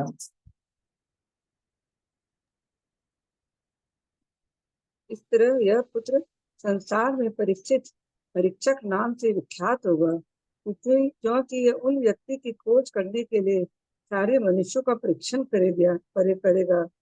इन्हें इसने अपने जन्म के पूर्व देखा है। इस तरह यह निरंतर उनका भगवान का चिंतन करता रहेगा। हरे कृष्ण। इसका तात्पर्य पढ़िए, मतलब तात्पर्य। हरे कृष्ण। महाराज परीक्षित भाग्यशाली थे, क्योंकि माता के गर्भ में रहते हुए भी उन पर भगवान की छाप पड़ चुकी थी। अतः वे निरंतर भगवान का चिंतन किया करते थे। एक बार यदि भगवान के दिव्य रूप की छाप किसी के मन में स्थित हो जाए, वह भगवान को बुलाए नहीं भूल सकता। बालक परीक्षित गर्भ से बाहर आने के बाद प्रत्येक व्यक्ति की परीक्षा यह देखने के लिए करता रहता था, कहीं यह वही व्यक्ति तो नहीं है जिसे उसने गर्भ में सर्वप्रथम देखा था। लेकिन भगवान के समान या उनसे बढ़कर आकर्षक कोई नहीं हो सकता। अतः वह बालक किसी को स्वीकार नहीं कर सका। लेकिन ऐसी परीक्षा के द्वारा भगवान निरंतर उसके साथ रहे, और इस तरह स्मरण के द्वारा महाराज युधिष्ठिर भगवान की भक्ति में सदैव लगे रहते। इस प्रसंग में श्रील गोस्वामी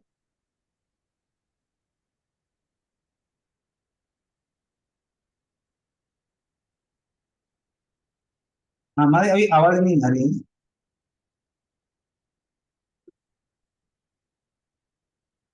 हरे कृष्ण।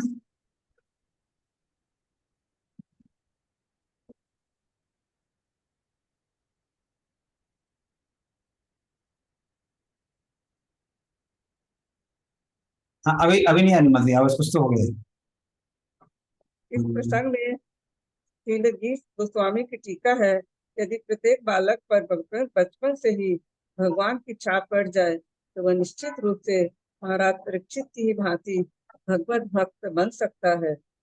भले ही कोई महाराज परीक्षित तरह इतना भाग्यशाली न हो उसे माता के गर्भ में ही भगवान के दर्शन मिले, लेकिन यदि बालक से माता पिता चाहे तो ऐसा बन सकता है। इस प्रसंग में मैं अपने व्यवहारिक उदाहरण दे सकता हूँ। मेरे पिता भगवान के शुद्ध भक्त थे, और जब मैं 4-5 वर्ष का था तो मेरे पिता ने मुझे राधा कृष्ण की एक युगल मूर्ति प्रदान की थी। मैं खेल खेल में अपनी बहन के साथ इन विग्रहों की पूजा किया करता था, और मैं निकट के राधा गोविंद मंदिर की पूजा विधि का अनुकरण किया करता था। निरंतर इस मंदिर में जाकर तथा वहाँ होने वाले उत्सवों का अपने खेल के विग्रहों के साथ अनुकरण करके मैंने भगवान के प्रति सहज आकर्षण विकसित कर लिया। मेरे पिता मेरी स्थिति के अनुरूप इन उत्सवों का अवलोकन करते थे। बाद में स्कूल तथा कॉलेज जाने के कारण मेरे कार्यकलाप ठप हो गए, और मेरा अभ्यास छूट गया, किंतु अपनी युवावस्था में जब मैं अपने गुरु श्री श्रीमद भक्ति सिद्धांत सरस्वती गोस्वामी महाराज से मिला तो मेरी पुरानी अभिरुचि फिर से जागृत हो उठी और वही खेल की मूर्तियां मेरे आराध्य अर्च्य विग्रह बन गई। यह तब तक चलता रहा जब तक मैंने पारिवारिक संबंध नहीं तोड़ लिए, और मुझे प्रसन्नता है मेरे पिता ने मुझ पर जो पहली चाल छोड़ी थी तो गुरु कृपा से बाद में भक्ति में विकसित हो सकी। महाराज प्रहलाद ने भी यही उपदेश दिया है। इस प्रकार ईश्वरीय छाप बालक बाल्यपन से प्रारंभ में ही पड़ जानी चाहिए, अन्यथा मनुष्य जीवन की सुअवसर को खो सकता है कि अन्य रूपों की भांति नश्वर होते हुए भी अत्यंत मूल्यवान है। हरे कृष्णा। हरे कृष्ण। तो यहाँ पर प्रभुपाद पेरेंटिंग का उदाहरण दे रहे हैं, कैसे बच्चों का की देखभाल करनी चाहिए कि ताकि वो भगवान के महान भक्त बन सके। तो भले ही परीक्षित की बात आती, परीक्षित महाराज तो बहुत भाग्यशाली थे, भगवान के दर्शन उनको उनके माता गर्भ में हुए थे। लेकिन जिन लोगों को माता गर्भ में दर्शन नहीं हुए, नहीं बाद में भक्त बने, तो अपना उदाहरण दे रहे हैं कि उनके जो फादर थे गौरमोहन डे, आप सब कलकत्ता वाले हैं, राधा गोविंद के दर्शन किए। मतलब वो जो प्रभुपाद जी की ड्यूटीज थी बचपन में, तो वहां पे प्रभुपाद दर्शन करने आते थे, बहुत देर तक राधा गोविंद को देखते थे। वो देखते थे पुजारी लोग उनकी कैसे पूजा कर रहे हैं, और फिर वो उसी की नकल करते थे अपने बहन के साथ में। उसकी वजह से बचपन से ही उनको डिवोशन इम्प्रिंट मिली हुई थी। तो जो प्रभुपाद की बहन भी थी पिसीमा, वो चौसठ माला करती थी, गौन महाराज से उन्होंने दीक्षा ली हुई थी। प्रभुपाद का तो कहने क्या है। तो इस तरह से वो जो बचपन के इम्प्रिंट्स थे वो उनके बहुत काम है। इवन मैंने भक्तों के जो बच्चे उनके जीवन में भी देखा हुआ है, कई बार भक्त लोग बोलते हैं कि अरे उन्होंने बीच में छोड़ दिया, इवन अगर वो बीच में छोड़ देते तो वापस आ जाता है। हाँ, तो वो वापस भक्ति करने लगता है। जैसे हमको उन्हें एक बहुत वरिष्ठ भक्त पता है, तो उनके जो बेटा था वो बचपन से भक्त था, लेकिन बीच में क्या होता है, बीच में वो सब छोड़ छाड़ के वहां पर भटक जाता है। भटकने के बाद फिर वापस अच्छे से भक्ति करने लगता है। सिमिलरली जो श्याम सुंदर प्रभु की जो डॉटर है, तो वो भी गुरुकुल में पढ़ी हुई थी, वो सब था, लेकिन कुछ कारणों की वजह से कुछ लोगों ने स्ट्रिक्टली बिहेव किया था उनके साथ में, ये वो कुछ कारणों से वो छोड़ के फिर भक्त से शादी करके चली जाती है। लेकिन कुछ सालों पहले फिर से वो वापस वापस प्रैक्टिस चालू कर दी। तो मेन चीज क्या है कि अगर किसी को अच्छे इंप्रेशंस मिल रहे हैं भक्ति के, तो बच्चों के पास कई बार विवेक बुद्धि ज्यादा स्ट्रांग नहीं होती है, डिस्क्रिमिनेशन पावर स्ट्रांग नहीं होती है, पर मेमोरी बहुत स्ट्रांग होती है।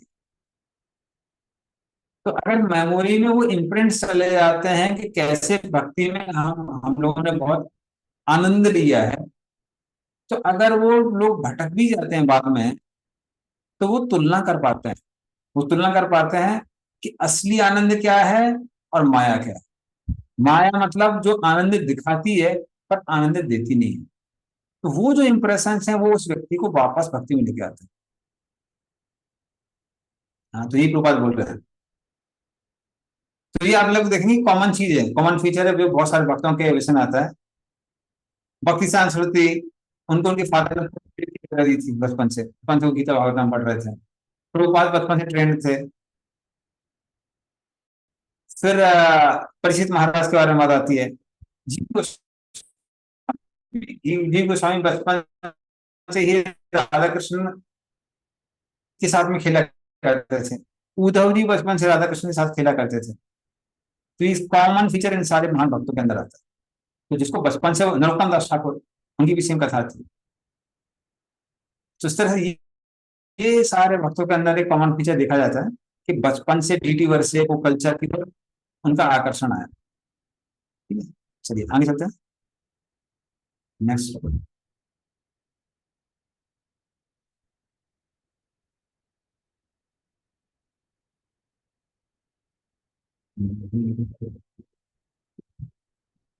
स राजपुत्रो बभ्रधे आसु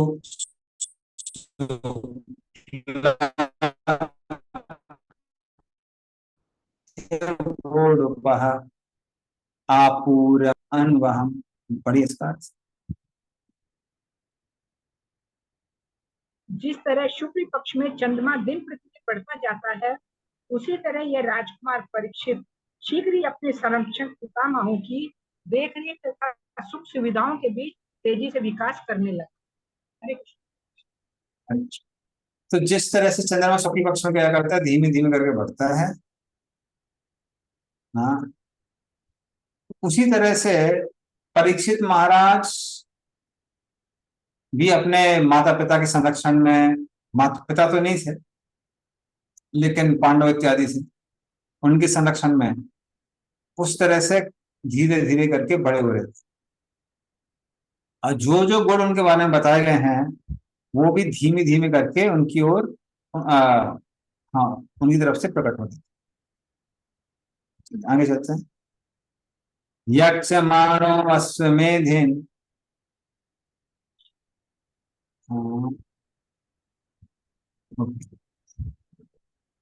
यक्षमाणो अश्वमेधेन ज्ञाति द्रोह दिहाशया राजा लब्ध धनो दध्यो नान्यत कर दंडयो।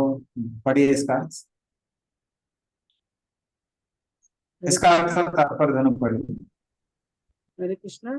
इसी समय राजा युधिष्ठिर स्वजनों से युद्ध करने के कारण किए गए पापों से मुक्ति पाने के लिए अश्वमेध यज्ञ करने पर विचार कर रहे थे, लेकिन उन्हें कुछ धन प्राप्त करने की चिंता सवार थी, क्योंकि लगान तथा जुर्माने से एकत्र कोष से अतिरिक्त और कोई धन संग्रह न था।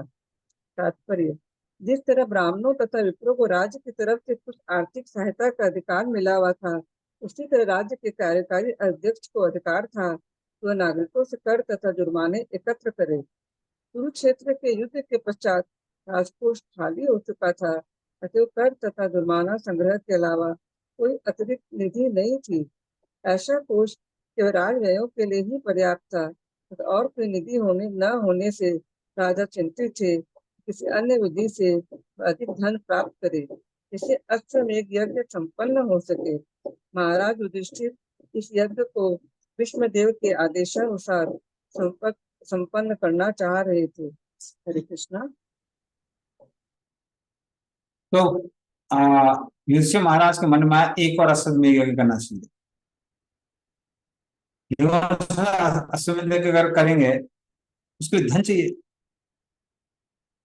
और जो धन है वो गवर्नमेंट को रन करने के लिए काफी है, लेकिन अश्वमेध यज्ञ के लिए जो धन चाहिए वो अभी हमारे पास नहीं, वो चिंतित हो जाते हैं।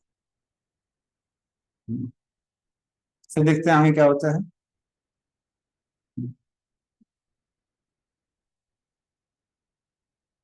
तद अभिप्रेतम आलक्ष्य भ्रातरोच्युत चोदिता धनम प्रहीणम आजहरुर उदीच्यान्दिशि भूरिशः। पढ़िए इसका। राजा की हार्दिक इच्छाओं को जानकर उसके भाइयों ने अच्युत भगवान श्री कृष्ण की प्रेरणा अनुसार उत्तर दिशा से राजा मरुद द्वारा छोड़ा गया प्रचुर धन एकत्रित किया। हरे कृष्ण। तात्पर्य पढ़िए, तात्पर्य बहुत इंटरेस्टिंग है। तात्पर्य: महाराज मरुद ये विश्व के एक महान सम्राट थे। इन्होंने महाराज युधिष्ठिर से काफी पहले संसार पर राज्य किया था। ये महाराज अविक्षित के पुत्र थे और सूर्य देव के यमराज नामक पुत्र के महान भक्त थे। इनका भाई संवर्त देवताओं के विद्वान पुरोहित बृहस्पति का प्रतिद्वंदी पुरोहित था। उसने शंकर यज्ञ का संचालन किया, जिससे भगवान इतने प्रसन्न हुए कि उन्होंने उसे स्वर्ण के पर्वत श्रृंग का अधिकारी बना दिया। यह स्वर्ण श्रृंग हिमालय पर्वत में कहीं पर है और आधुनिक साहसिक यात्री इसकी खोज कर सकते हैं। यह सम्राट इतना शक्तिशाली था कि दिन प्रतिदिन यज्ञ समाप्त होने के बाद इंद्र, चंद्र तथा बृहस्पति लोकों के देवता उसके महल में आया करते थे। क्योंकि उसके अधिकार में स्वर्ण श्रृंग था, अतः उसके पास प्रचुर सोना था। उसके यज्ञ की वेदी का मंडप कीमती सोने से बनाया गया था। नित्य किए जाने वाले याज्ञिक अनुष्ठानों में वायु लोक के निवासियों को रसोई बनाने के काम जल्दी करने के लिए आमंत्रित किया जाता था तथा देवों की सभा का नेतृत्व विश्वदेव करते थे। अपने निरंतर पुण्य कर्मों से वे अपने राज्य से समस्त प्रकार की व्याधियों को दूर करने में समर्थ हुए थे। उनके महान याज्ञिक उत्सवों से देवलोक तथा पितृलोक के सारे निवासी प्रसन्न थे। वे प्रतिदिन विद्वान ब्राह्मणों को शैया, आसन, वाहन तथा प्रचुर सोना दान में देते रहते। अपने मुक्त दान तथा असंख्य यज्ञ संपन्न करने के कारण स्वर्ग के राजा इंद्रदेव उन पर अत्यधिक प्रसन्न थे और सदा उनकी मंगल कामना करते थे। अपने पुण्य कर्मों के कारण वे आजीवन युवक बने रहे और अपनी संतुष्ट प्रजा, मंत्रियों, वेदपत्नी, पुत्रों तथा भाइयों के साथ रहकर उन्होंने 1000 वर्षों तक राज्य किया। यहाँ तक कि भगवान श्री कृष्ण ने भी उनके पुण्य कर्मों की प्रशंसा की है। उन्होंने अपनी एकमात्र पुत्री का विवाह महर्षि अंगिरा से कर दिया था और उनके आशीर्वाद से वे स्वर्ग लोक का भागी बने। पहले तो वे यज्ञों का पौरोहित्य विद्वान बृहस्पति को देना चाहते थे, लेकिन बृहस्पति ने इस पद को अस्वीकार कर दिया, क्योंकि राजा इसी धरती का एक मर्त्य प्राणी होता था। इससे वे अत्यंत दुखी हुए, लेकिन नारद के कहने पर उन्होंने संवर्त को इस पद पर नियुक्त किया और अपने उद्देश्य में सफलता प्राप्त की। किसी विशेष यज्ञ की सफलता इसके प्रभारी पुरोहित पर निर्भर करती है। इस युग में सभी प्रकार के यज्ञ वर्जित है, क्योंकि तथाकथित ब्राह्मणों में कोई ऐसा विद्वान पुरोहित नहीं है। वे बिना किसी योग्यता के ही ब्राह्मण पुत्र होने से ब्राह्मण बन जाते हैं। अतः इस कलयुग में केवल एक प्रकार के यज्ञ की संस्तुति की गई है, वह है संकीर्तन यज्ञ, जिसका उद्घाटन भगवान श्री चैतन्य महाप्रभु द्वारा हुआ। हरे कृष्ण। हरे कृष्ण। तो इस तरह से महाराज मरुत उनको भगवान ने एक सोने का पहाड़ दिया, इतना धन धन। और प्रभुपाद कहते हैं कि वो हिमालय कहीं पास में है, जो लोग माउंटेनियर है उन पर घूम सकता है। तो आप में से कोई मिले तो आप सारे स्पॉट मेंबर्स दान कर सकते हैं। तो इस तरह से मार्ग मरुत की कथा आती है। और वही धन किसको मिलने वाला, भी अर्जुन को मिलने वाला है। कहते हैं कि मार्ग मरुत के समय प्रजा लोग इतने ज्यादा धनवान थे और विरक्त भी थे भगवान की भक्ति के कारण, कि वो सोने की प्लेट में खाते थे और सोने की प्लेट जैसे हम लोग पत्थर फेंकते ना, वो सोने की प्लेट फेंक दिया करते थे। तो उसका प्रयोग कौन करने वाला है? अभी युधिष्ठिर महाराज। नेक्स्ट। और इसी धन को अर्जित करने के कारण नाम है धनंजय। तेन संवृत संभारो धर्मपुत्रो युधिष्ठिरः वाजी मेधिस्त्रिभिर्भीतो यज्ञ समयजत हरिं। पढ़िए। कृष्ण। उद्धन से राजा 3 अश्वमेध यज्ञों के लिए सामग्री उपलब्ध कर सके। कुरुक्षेत्र के युद्ध के बाद अत्यंत भयभीत पुण्यात्मा राजा युधिष्ठिर ने इस प्रकार भगवान हरि को प्रसन्न किया। कृष्ण। हाँ, तो इस तरह से अर्जुन वो सारा वो पर्वत उठा के लेके आ गया, युधिष्ठिर महाराज से धन मिल गया। और उस धन से उन्होंने 3 अश्वमेध यज्ञ। जो उनको भय था, अरे इतने सारे लोग महाभारत में मारे गए हैं, मुझे पाप लगा है। तो अब उनको लगा कि ठीक है, अभी हम लोग पाप से मुक्त हो गए, क्योंकि हमने 3 अश्वमेध यज्ञ कर दिए। ठीक है, चलिए आगे।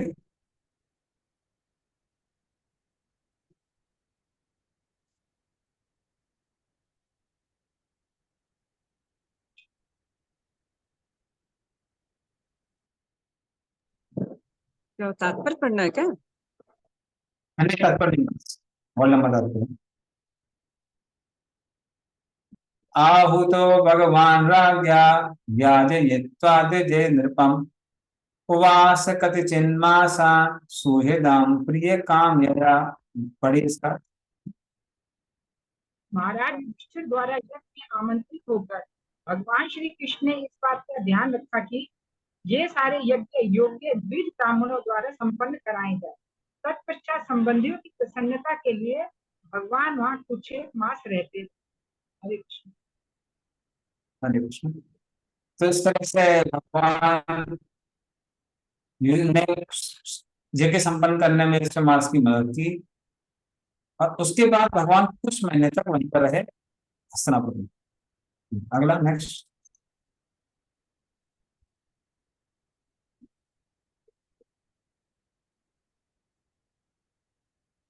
ततो राज्ञाधेनुज्ञातः कृष्णया सह संबंधुनि जयो द्वारवतीं ब्राह्मण सार्जुनो यदुभिर्व्रतः।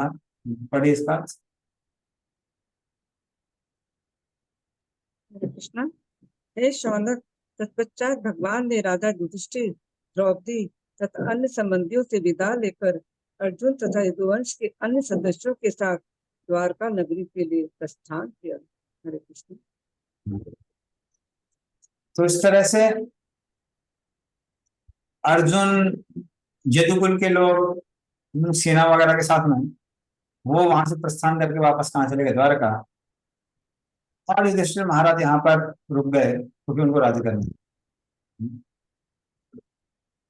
तो इस तरह से हमारा 12 नंबर अध्याय खत्म होता है, परीक्षित महाराज का जन्म। अब बहुत इंपॉर्टेंट धृतराष्ट्र क्योंकि महाभारत का युद्ध खत्म हो गया था, 100 के 100 कौरव मारे गए थे,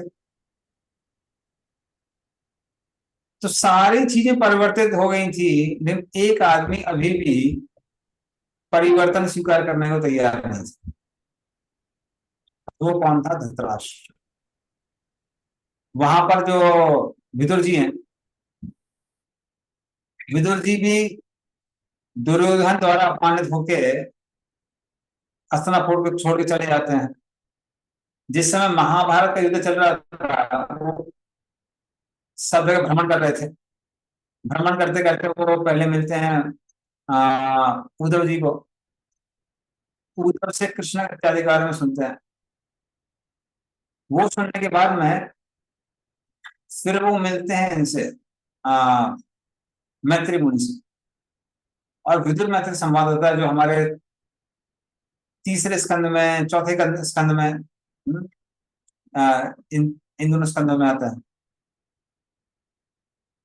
और वो सुनने के बाद में विदुर जी के मन में क्या आता है? सबका उद्धार हो गया पर एक आदमी है, एक गधा है जिसका भी उद्धार नहीं। वो कौन है? धृतराष्ट्र। इसलिए वो वापस हस्तिनापुर आते हैं धृतराष्ट्र के उद्धार के लिए।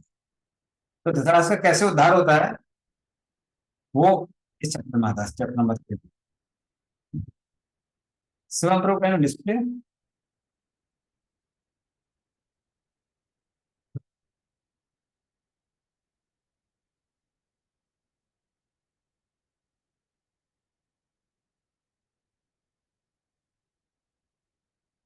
श्रुतवाच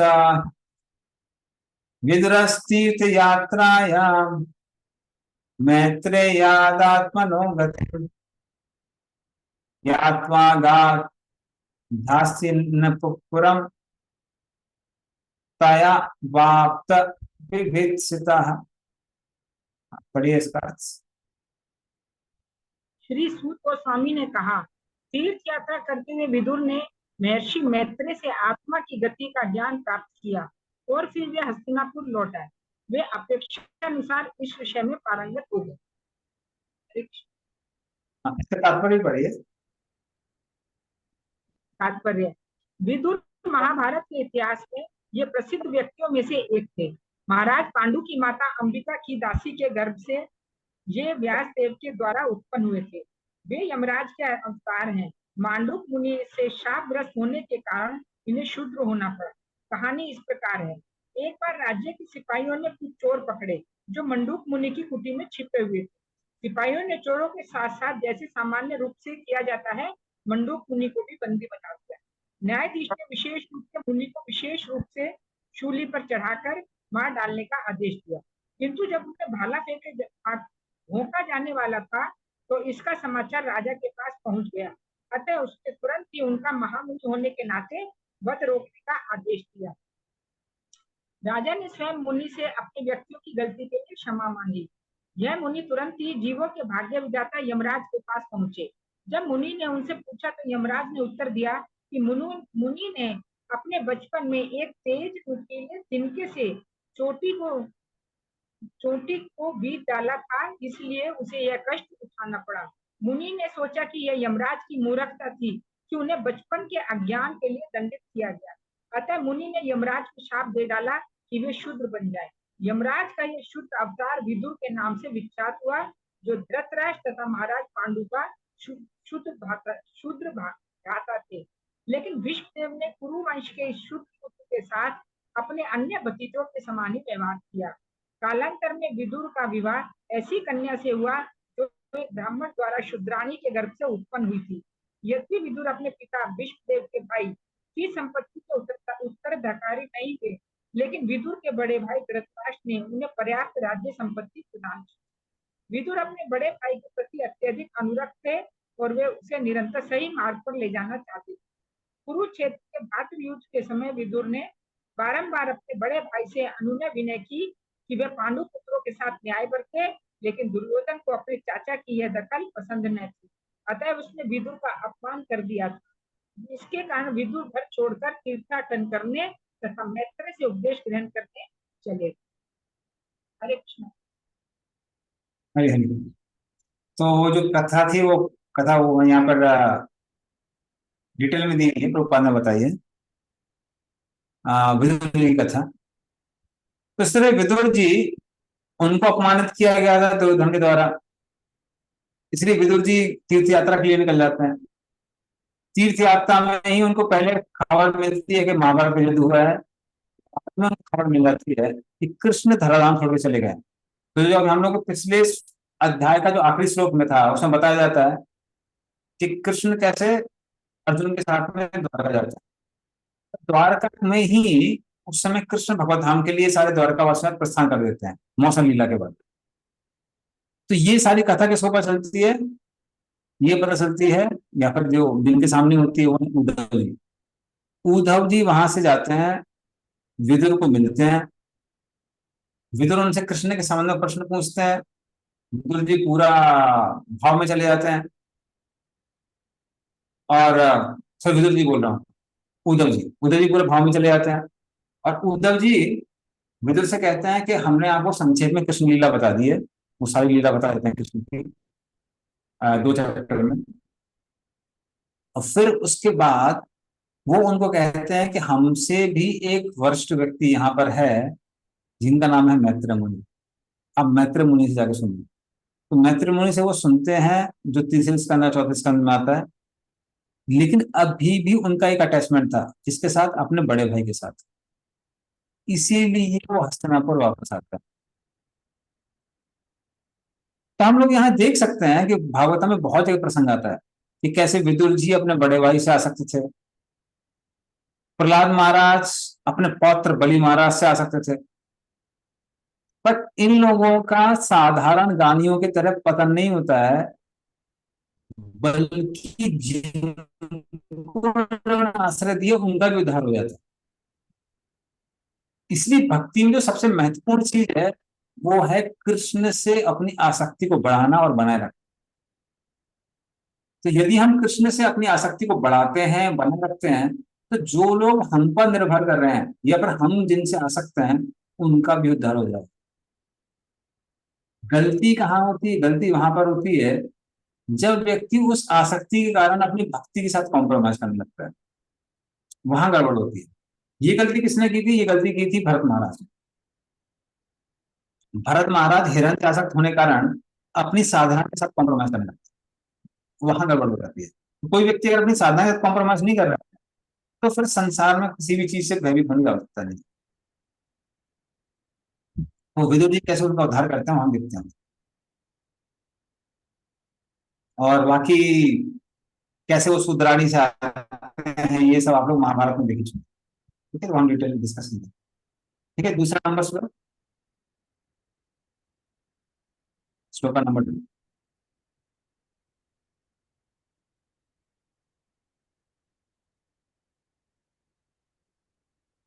यावतः कृतवान् कृष्णान् क्षत्ता कौसार्ववागृतः जातेक भक्त गोविंदे पेबश्चोपर रामः।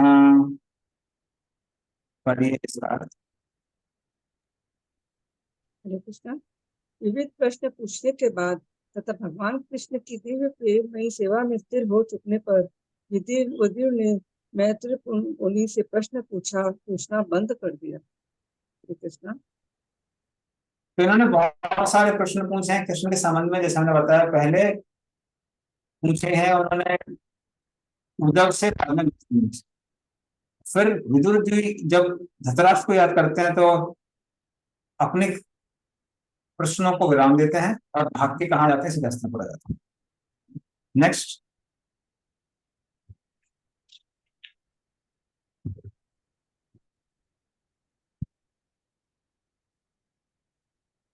तां बन्धुमागतां दृष्ट्वा धर्मपुत्रा सहानुजः धृतराष्ट्रो युतश्च सूता सारधवतः प्रथा गान्धारी द्रौपदी ब्रह्मन् सुभद्रो चोत्तरा कृपी अन्याश्च जामया पांडो ज्ञातया ससुता स्त्रियः। पढ़िए इसका। जब उन्होंने देखा कि विदुर राजमहल लौट आए हैं तो महाराज युधिष्ठिर, उनके छोटे भाई धृतराष्ट्र, सात्विक, संजय, कृपाचार्य, कुंती, गांधारी, द्रौपदी, सुभद्रा, उत्तरा, कृपी, कौरवों की अन्य पत्नियां तथा अपने अपने बच्चों के साथ स्त्रियों समेत सारे निवासी सभी अत्यंत हर्षित होकर तेजी से उनकी ओर बढ़े। ऐसा प्रतीत हुआ मानो उन्होंने दीर्घ काल के बाद अपनी चेतना फिर से प्राप्त की। तात्पर्य पढ़िए माता जी। तात्पर्य गांधारी। विश्व के इतिहास की आदर्श सती महिला, ये गांधार के राजा और काबुल का कंदहार महाराज सुबुल की कन्या थी। उन्होंने कौमार अवस्था में शिव जी की आराधना की थी। सामान्यतः हिंदू कुमारिकाएं उत्तम पति प्राप्त करने के लिए शिव जी की आराधना करती हैं। गांधारी ने शिव जी को प्रसन्न कर लिया और 100 पुत्र प्राप्त करने का वर प्राप्त करके धृतराष्ट्र से सगाई कर, यद्यपि वे जन्मांध थे।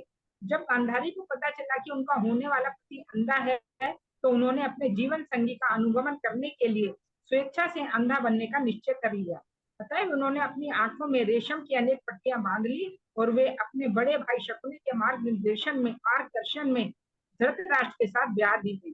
वे अपने समय की सर्वाधिक सुंदर कन्या थी और समान रूप से स्त्री योचित गुणों से युक्त थी, जिससे कौरव दरबार का प्रत्येक सदस्य उनसे प्रेम करता था। किंतु इन सब सद्गुणों के होते हुए भी उनमें स्त्री की सहज दुर्बलताएं थी और जब कुंती ने पुत्र को जन्म दिया तो ये उसके प्रति ईर्ष्या करने लगी। यद्यपि दोनों रानियां गर्भवती थी किंतु पहले कुंती ने पुत्र को जन्म दिया। इस तरह गांधारी क्रोध हो गई और अपने उदर पर प्रहार किया।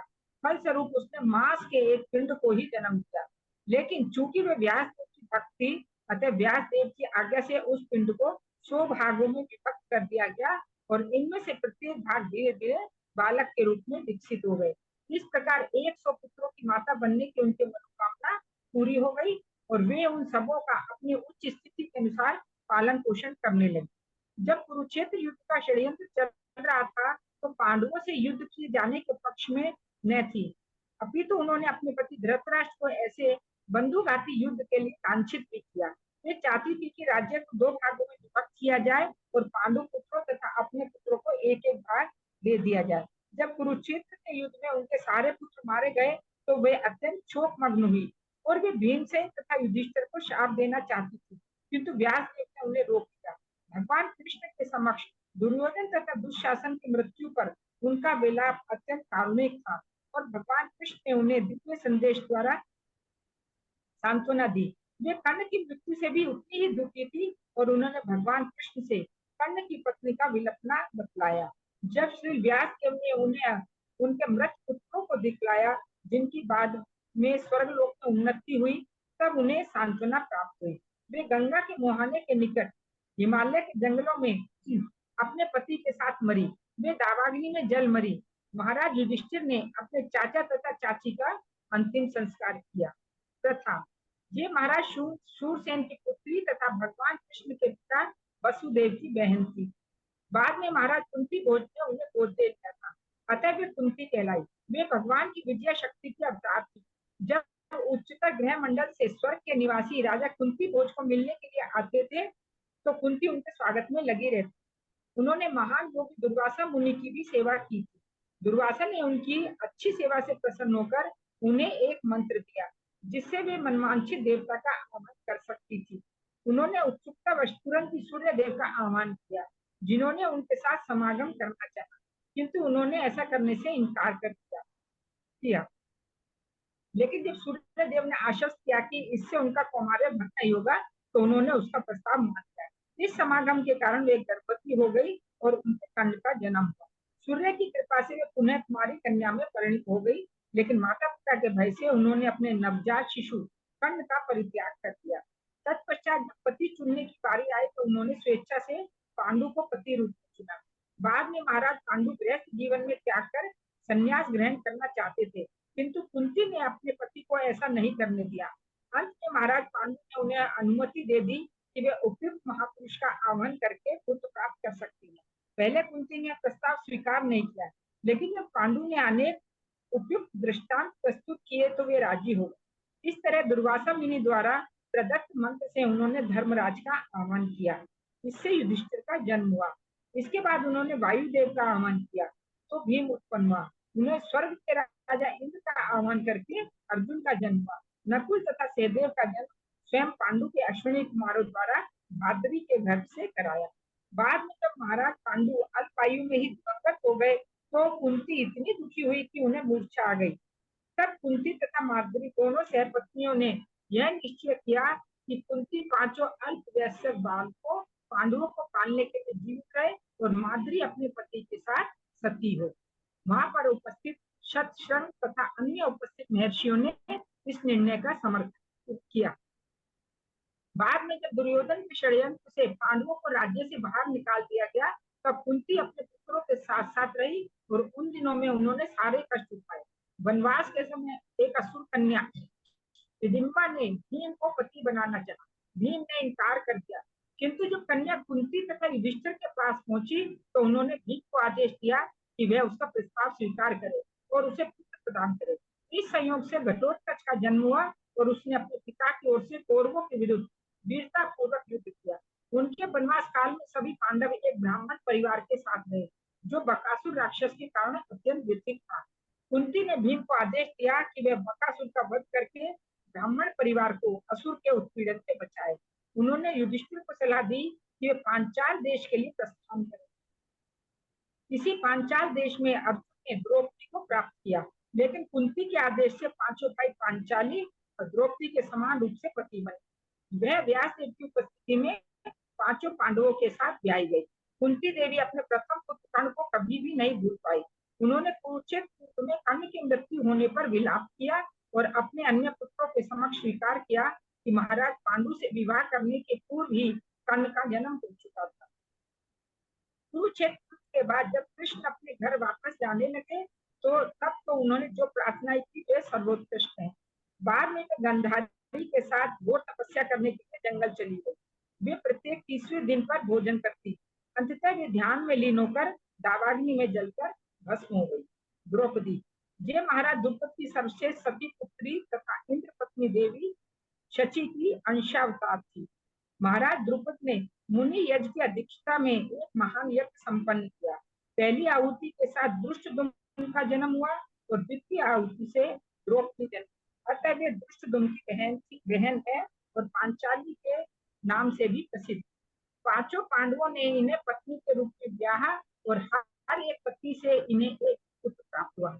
महाराज युधिष्ठिर से प्रतिभीर, भीमसेन से कुत्सोम, अर्जुन से श्रुतकीर्ति, नकुल से शतानी तथा सहदेव से श्रुतकर्मा का जन्म हुआ।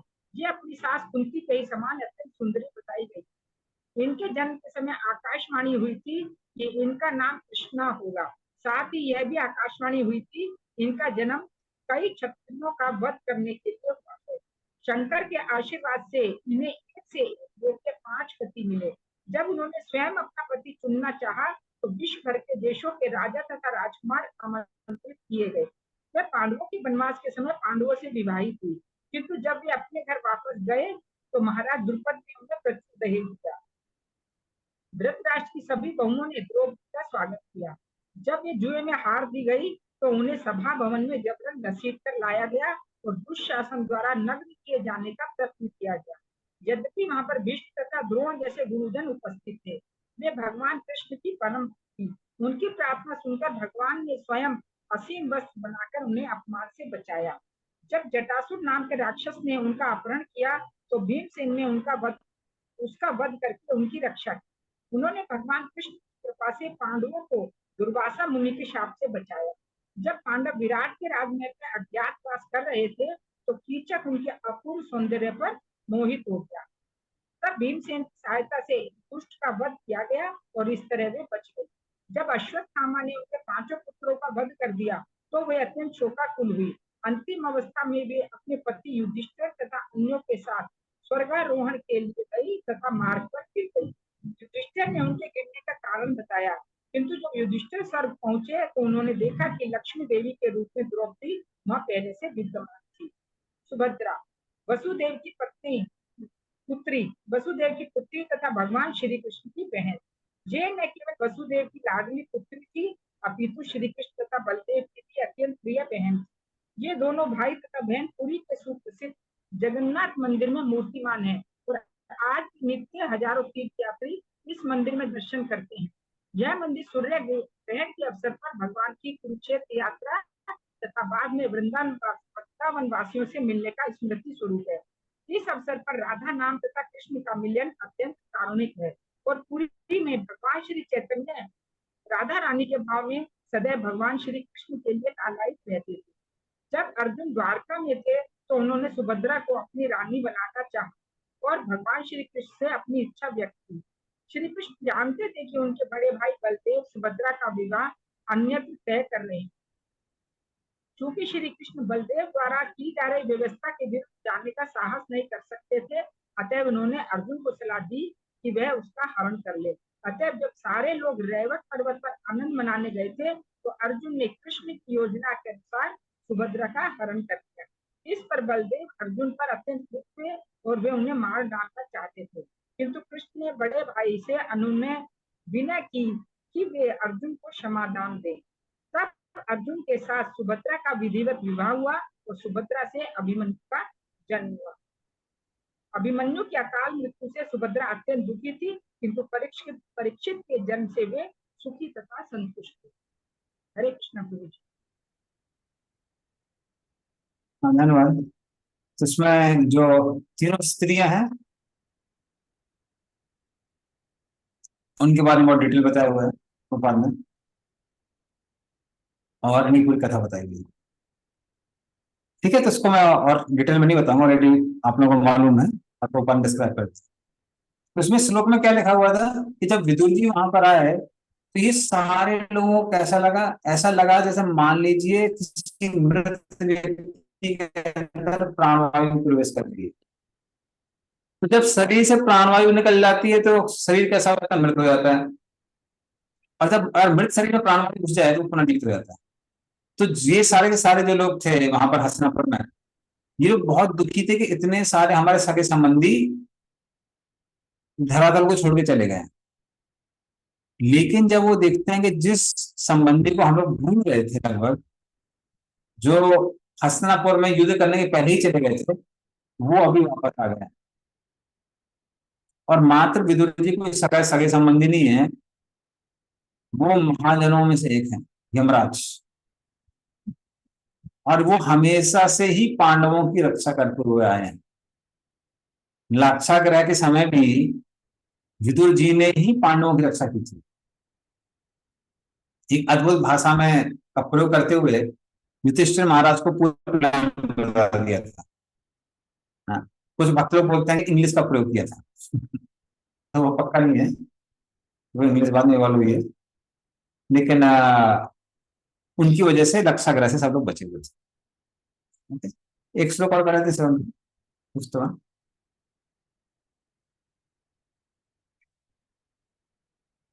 प्रत्युजग्मु प्रहर्षेण प्राणं तन्व इवागतम् अविसंगम विधिवत्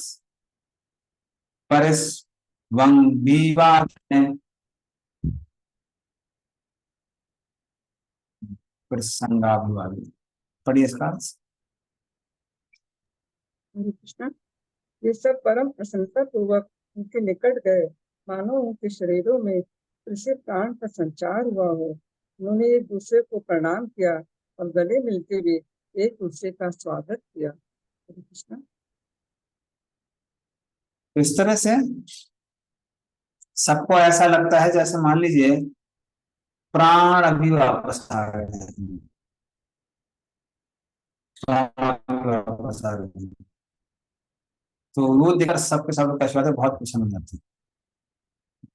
अब आगे क्या होता है वो हम लोग नेक्स्ट क्लास में पढ़ेंगे, क्योंकि ये अगला एपिसोड है। और इसमें हम लोग ये भी सीखेंगे कि अतिथि का सत्कार कैसे करना चाहिए।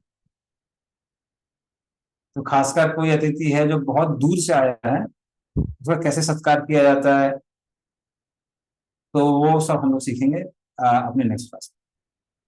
ठीक, तो अभी हम लोग यहाँ विराम देते हैं। नंदरा श्रीमद् भागवतम की जय, श्री गोपाल की जय। Hare Krishna. So- We will thank His Hare. Grace Anand Gaurasundar Prabhu for today's class by chanting one round of Hare Krishna Mahamantra. Hare Krishna, Hare Krishna, Krishna Krishna, Hare Hare. Hare Hare Hare Ram. हरे राम राम राम हरे हरे कृष्ण। प्रभु जी धन्यवाद। पांचकल्पतरुवैसा कृपा सिंधु परितना पांडव श्री गोपाल की जय।